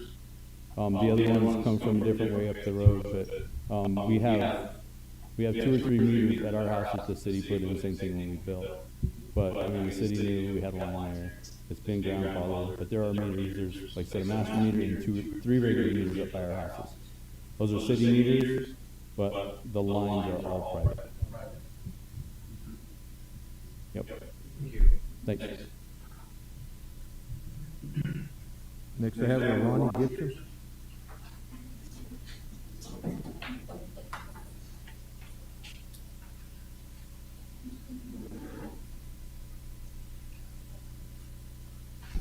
Leilani Gibson, 1865 Holder Drive, Mayor and Councilman.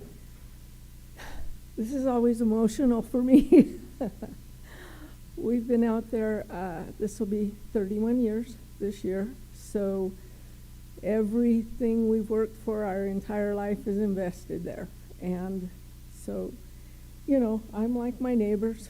I knew something would go in there, and this is the best that it's been so far, but it's still hard. It's still hard. We've had private and just beautiful views and everything for all this time. And now basically we're going to have a little town next to us, right next to us, in our backyard, around us, everywhere. And I know we cleared this up last time, but I just want to say for the record, because you guys weren't there, that they kept talking about using Holder Drive as another entrance. And I would just like to remind everyone that that is a private drive, and it has been talked about several times with the people that actually own it. The city will take it over, they'll improve it, they'll widen it, they'll do this, they'll do that. And the owner has said, no, it's a private drive. It's, you know, it's our drive. It's how we get in there. And so, which Brian said last time, we won't use it as, you know, another entrance in. So I just wanted that to go on record for you guys to know that if they use it, that's not right. It's just not right because it's private. Mr. Pastor brought up the fact of the wall. We've heard about a wall a couple of different times, but nobody's ever clarified if there would actually be a wall to kind of separate us, because yeah, we're right down there. Am I allowed to approach Mr. Pastor? You can, you mean? Okay, so. I think we can do this. Yeah.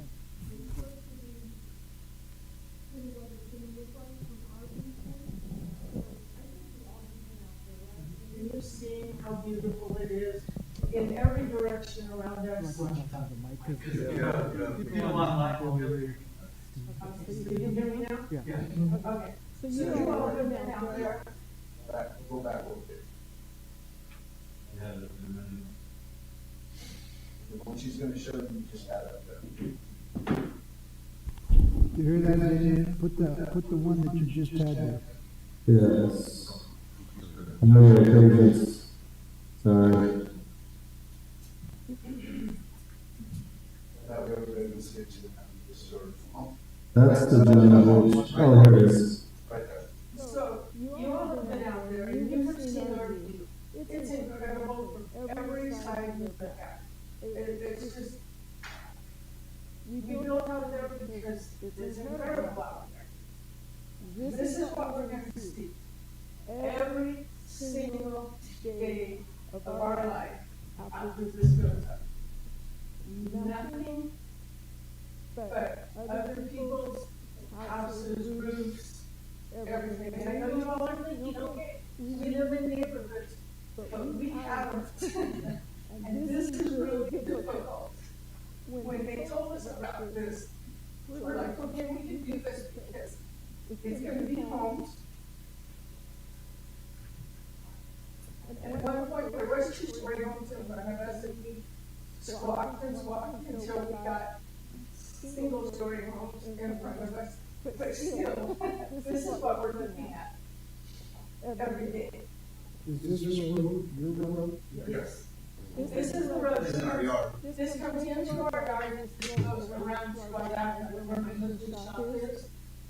Okay. And so, yeah. Oh, okay.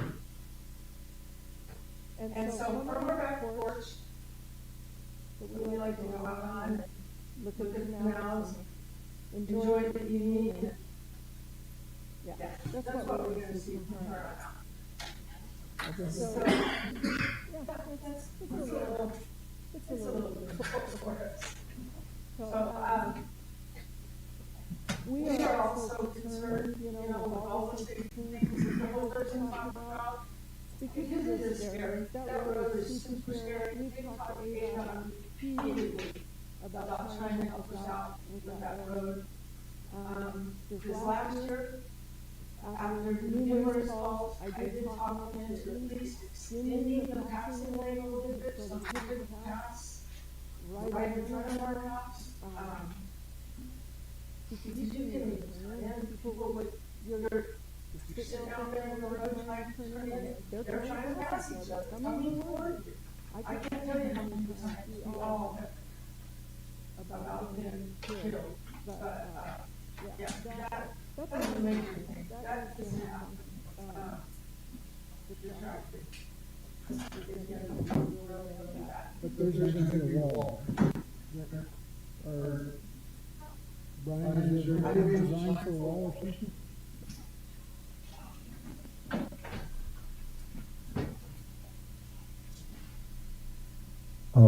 If I could, unless somebody's approaching the microphone.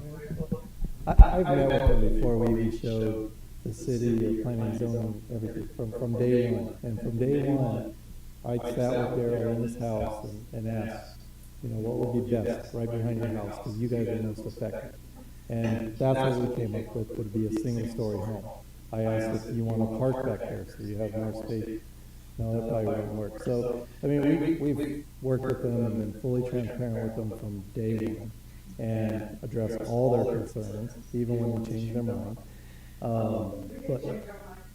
Well, initially, somebody wanted a connection to Holder Drive. That's what we drove. But we did that at the neighbor's request anyways. And now you don't want it, so we've agreed not to use it. Okay. Okay, well, either way, we're not connecting to Holder Drive, so plain and simple. But nothing's changed since day one as far as any of the promises that I made, and nothing will change. So, you know, you guys will continue to be put in the loop, and, you know. So you offered a little park back there? We did, because, well, there's a pocket park with the pool and everything. I mean, we could have flip-flopped it. I mean, now it's too late. But, you know, I understand where that wouldn't be desirable as well, because then you have a bunch of people. Yeah. I mean, that was, and what I was trying to say when I told you guys that, because Brian, for the most part, has been upfront with us about things. When we complained about the story, he said it was just a single story. But I did not realize how fast that was going to look, you know, until other people came. So anyway, I'm just saying, but I don't know about. Well, and with regard to the question of the wall, like, also in the same manner that I've met with you guys before, like before we actually construct or design what's going to go back there, we'll work with you. We're going to make, you know, how high you want the wall or whatever. Like, that's easy stuff to do. I mean, none of that stuff has been decided, but we're not trying to make you guys mad, you know. And like you guys have all iterated, this is the best thing that you've seen done out there. So, you know, approving it is a good thing, so that you don't get a Home Depot right behind your house that's 6 stories high and you don't have any of them. So obviously you guys need to still talk. Yeah, before we even presented anything to anybody, I met with all of them. And so,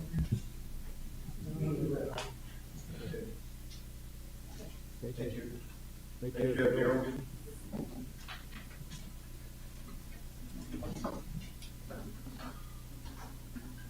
I'm Daryl Gibson, 1865 Holder Drive. So thank you, Mayor and council members, for letting us speak. We've lived out there over 30 years. We built the house out there, so we've got emotional attachment to everything that's out there. So a lot of what I'm feeling, what others are feeling, it's changed. It's hard to deal with. you know, it's like they've said before, we've always known something would go out there, and we're just holding our breath on what it is. And if any of you have been here any time at all, you've known we've been at any meeting that has had anything to do with the property out there, access, everything else. So we're involved in it. I will say Brian has been, as far as I can tell, up front since the beginning. I was glad that he met with us out there. A lot of this stuff has been discussed. I mean, hearing about it, talking about it, and then seeing it, you know, it is different. It's shocking. I do appreciate the fact that they did say they would put single-family homes or single-story homes all around those areas. It helps out. I mean, it's better than having 2 stories right in front of you. I will say that in the recommendation number 2, and I know it was just brought up right now, that at the end of our last meeting, Brian and Marigold, they had taken off the table that they wanted to use that road to access Holder Drive. So I came in here thinking that, and I saw it on number 2 there, but it's been reiterated here that they don't have any plans of doing that. I suppose it'd be something the city would do when they get a hold of the property. They can decide that. One thing about I wasn't going to say it until I heard them talking, but about the access, how they're saying that it is close to Holder Drive. I would say one thing that you might want to consider is that you have the distributing plant across the street. They have a lot of semis coming out of there. It might be, I know ADOT has to, they're the ones who plan all this out, but if you're going to put an intersection, if you're going to put a light, it might be right there. It's hard for a semi-truck to get out in that road, especially if you've got more traffic entering just up the road a ways. You know, you're looking to see if you can turn left, you're looking around the corner, you see it's clear, all of a sudden somebody's coming out from the other one. So it might be something to consider if that's even in there. They were talking about water pressure. Our line does feed off of Holder Drive. It is a 2-inch line, and it probably feeds 1, 2, 3, 4, 5 houses. So while we do have good pressure, we don't have a lot of volume. And so things upstream there or down, you know, it's going to affect us because we're the dead end of it where we're at right now. So as far as a wall, Brian did mention when we were first talking about it, would we be open to a wall there? And that's about all it was discussed. But if they're going to end up recovering any of their property up to our property line, something's going to have to go there. Either they're going to have to leave it sloped, and somebody has a wasted use of property on their end or whatever. But I just always assumed something would go there. There's so much I had thought about before I come up here, and I just lose it. So, you know, we understand we're going to be looking at the back of houses, and it's kind of the way it is, and there's a lot of emotional attachment to everything that goes on out there. But what I would like for the city council to remember, whether it's here approving this or down the road when something else comes up, we are the homeowners that are closer to this property, the holders and us, and the dominants too. So for the amount of land that everyone's working on here, there's very few homeowners that you have to, that we would like you to pay attention to. You know, there's not, what they do down the road a ways doesn't always affect us, but we'd like you to please keep an eye on what's going on around our place and help us out a bit. We pay taxes every year, and we doesn't feel like we get much, you know. So please keep us in mind, keep our feelings in mind, and but it is, out of everything, I think there's been at least 3 things proposed out there. This has been the best one out of all of them. So at a glance, at a picture, I don't see any reason why I would be against it the way it's proposed. So.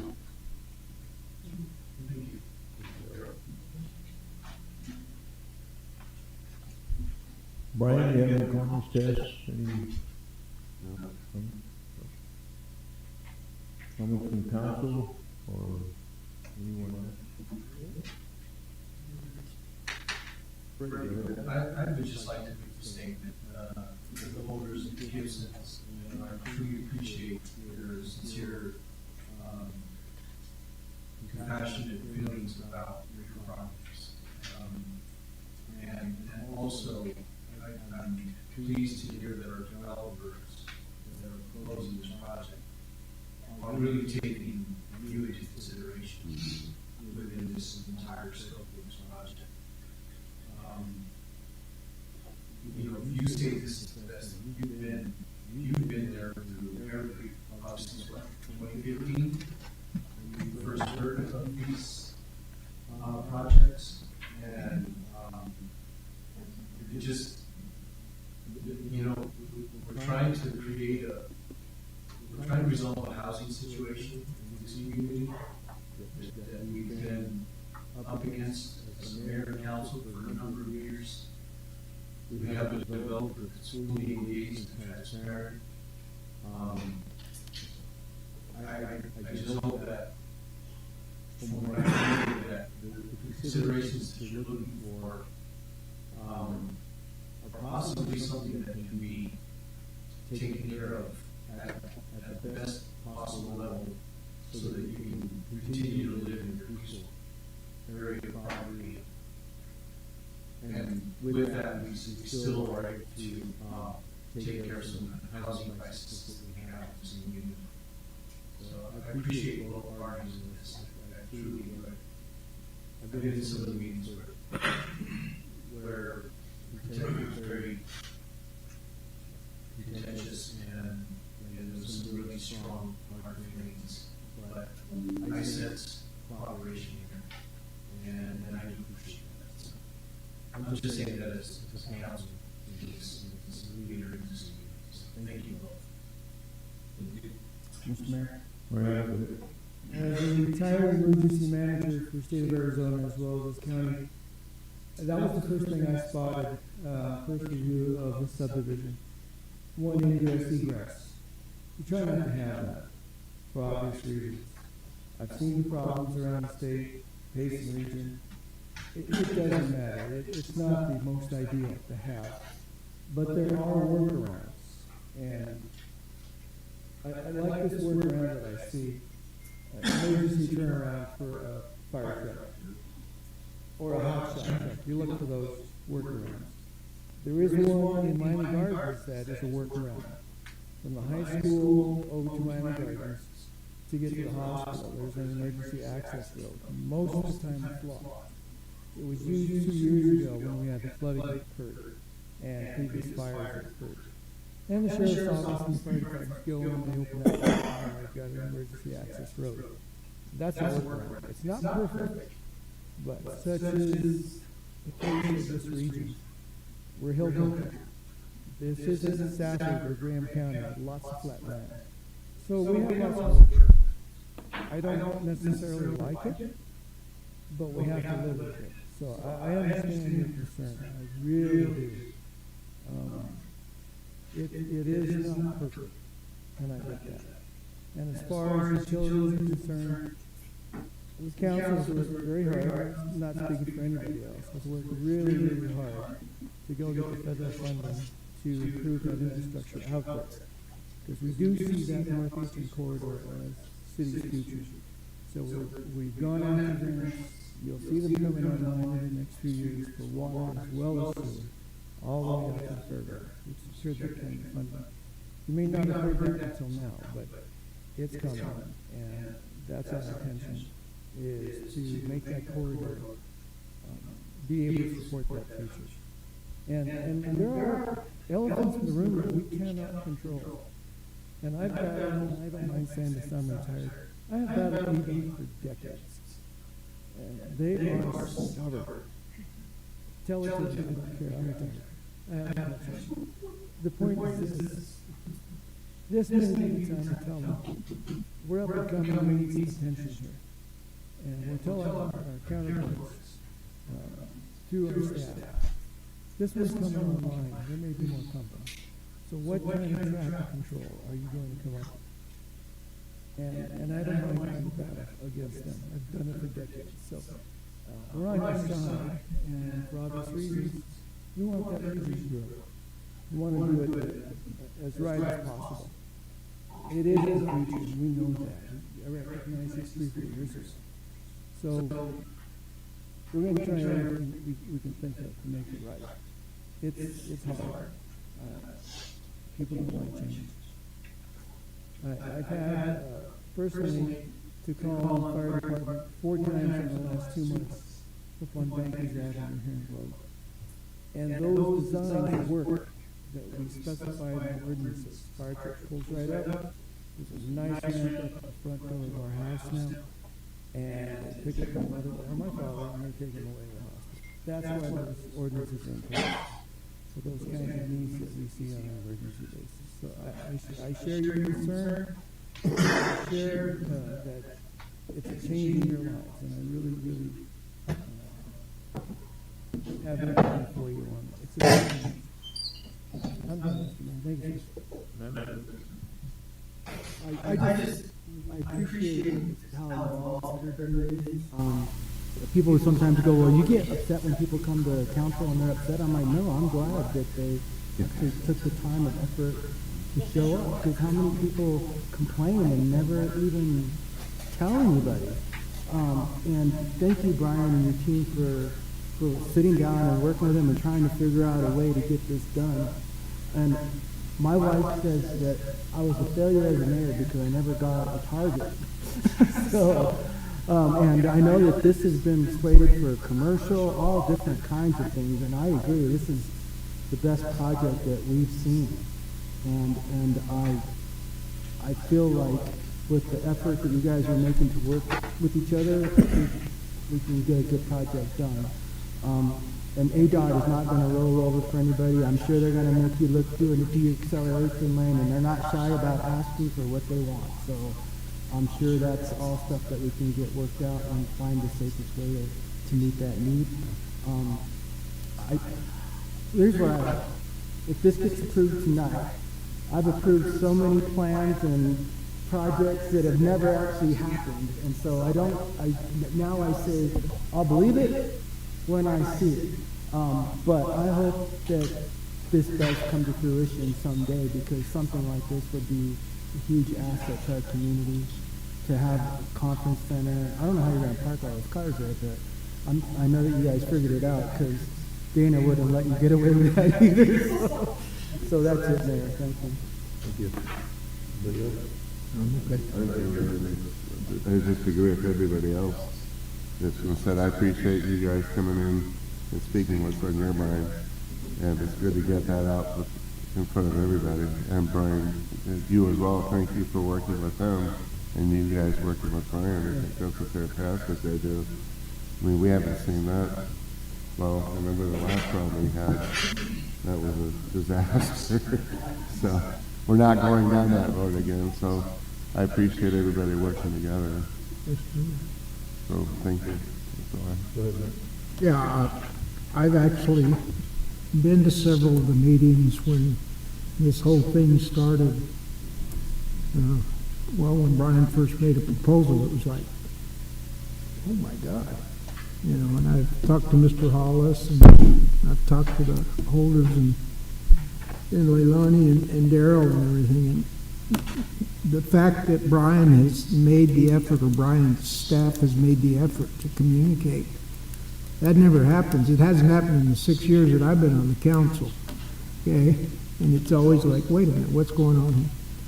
But, you know, ADOT, they're like the railroad. You know, they're their own government, and those two guys there who are retirees from ADOT know that. Okay? And if Jerry Barnes was here, he'd probably be standing up and say, "Hey, we're always right." You know. So, anyways, I appreciate your guys' concern. I appreciate your standing up and, you know, expressing yourselves and everything. That was very good, and I think everybody else is okay with it. Thank you, Mike. Yeah, thank you for coming and with your comments. We did listen to you, and we're, you know, and like I said, we appreciate all that, and we appreciate this new development and the way you have really moved forward with it. Because I was here with the fire department when they proposed the last one, and there wasn't a whole lot of communication. There was a lot of tension in the room back then when that came to fruition, or was trying to move forward. And with this one, I think, and I really appreciate including the neighbors that are there, and you know, you look at this project and you'd say, man, could this ever happen in Globe, Arizona? If it did, it is the most amazing thing that really has, or the biggest thing that's happened in our community. And I understand having the area where you don't have a lot of congestion, but we live in neighborhoods, and my neighbor is right next to me, so we're used to that. We're used to that already. And you know, I think we're still trying to preserve our historic and our rural community by our historic downtown. We still have historic houses and homes. This is kind of more in the northeast corridor. This is an area that you're going to see more development. I mean, you're going to see it's an opportunity zone area. We're pushing hard with funding, and our intention is to put water and sewer all the way to the fairground. And once you put that infrastructure in that northeast corridor, there is going to be more development in those areas there. But that's reality. You know, that's progress. So we can't live in the same area we lived in 10 years ago, 20 years ago. There's no way. People are moving to rural areas, and we've got to be able to upgrade our systems in order for them to come to that. And going back to, you know, the sewer, the water pressure, the sewer, going back to fire egress and zoning, you know, I have to compliment our staff, because, you know what, this isn't something that's taken lightly. This is something that has been going back and forth, discussions with our staff. We have all the confidence in our staff and the recommendation that they've done their homework. And this isn't something that we're just going to vote on because we want it to come. No, we want to make sure that it's also safe for the people that live there also. So we rely heavily on our staff, and we got an amazing staff now. We've upgraded our staff from the back in 2012, 2010. You know, our zoning administrator. I mean, from the top down, our development service team. That, like I said, they've all reviewed this, and that's what we go by also. Thank you for coming. So we will. Any comments online or request to speak or? Nothing on the council email, anything on the phone? Okay, so we'll close the public hearing. And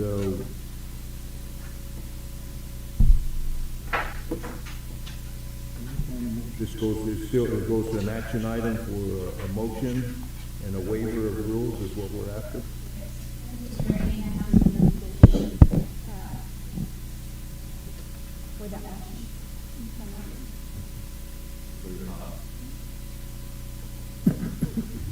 Somebody wants you want to include also in there, I guess, the single story comment with the homes in front of the holders and the. So does he have it in there already? Yeah. Okay. Mr. Mayor, based on the recommendation from Planning and Zoning Commission, unanimously recommending that the council adopt ordinance number 888, Planned Area Development Amendment, I would request we waive the rule and we approve all 8 recommendations, and number 8 being the 6 single-family conventional lots adjacent to the westmost single-story restricted lot shall also be restricted to single-story, as discussed tonight. Is that right, Dana?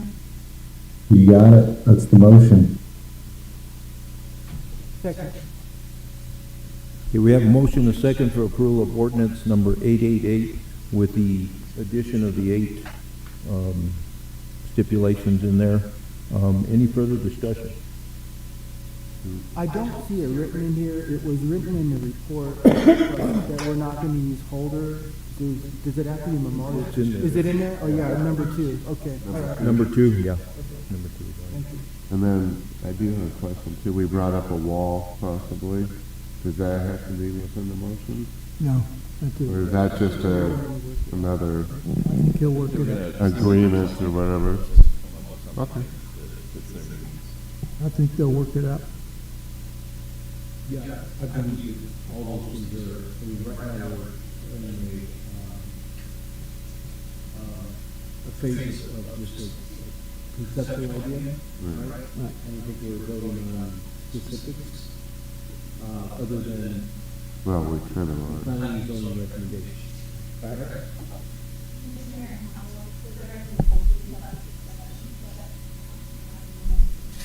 Okay.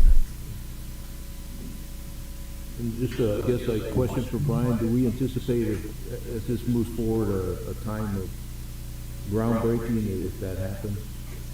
If we could give us kind of a timeline, maybe?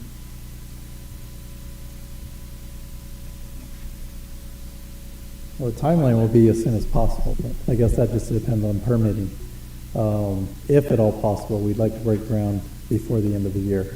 So we're kind of planning on December, if we can do it sooner, with permitting being, you know, I mean, obviously our architects, civil engineer, everything got to put together construction docs, those got to get approved and everything, so milestones to hit, but as long as City of Globe will hasten the permitting process, then we'll be ready to go.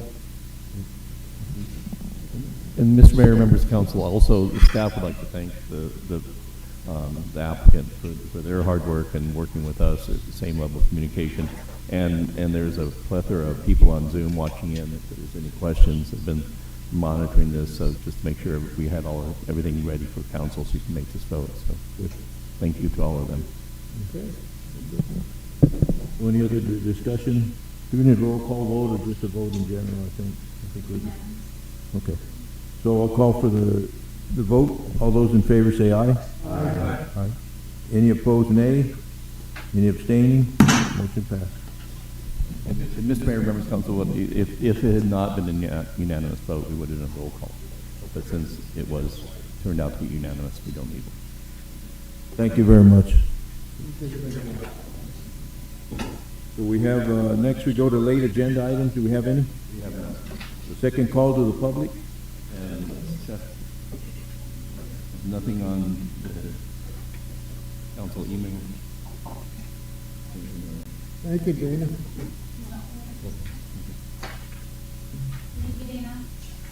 Hey, you all, have a good night. Call.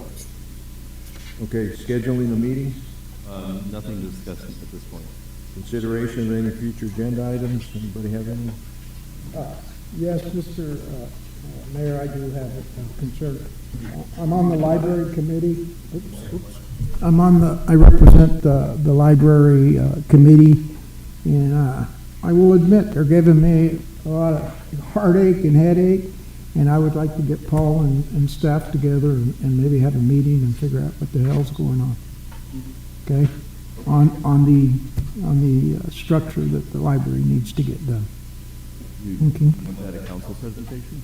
I mean, I think it would be good to be council presentation simply because it will settle all the folks out there.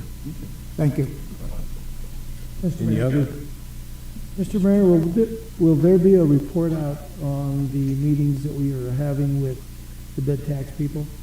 Mr. Mayor, members of council, Councilman Gonzalez, at the last meeting we had it on the agenda and there was a chance to discuss there. We haven't had a meeting since then.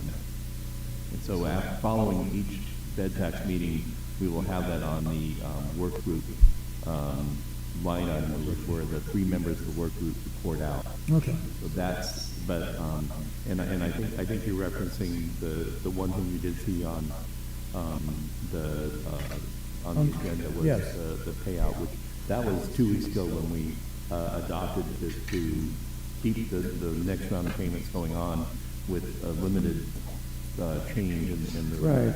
methodology. That was payment structure. I was looking for any other future report outs from that. We have another meeting scheduled on the 17th. They haven't had the final report. We haven't had one since then. Okay, I'd like to see report outs on that.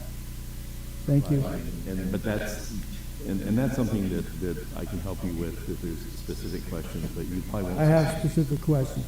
I think that the goal is to loop that into the budget conversation also. Right. I think that's the glide path we're on. Okay. But we can talk.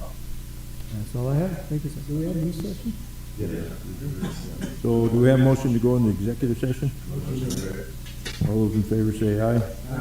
Any opposed? And thank you for coming to our meeting. Sorry it's so long.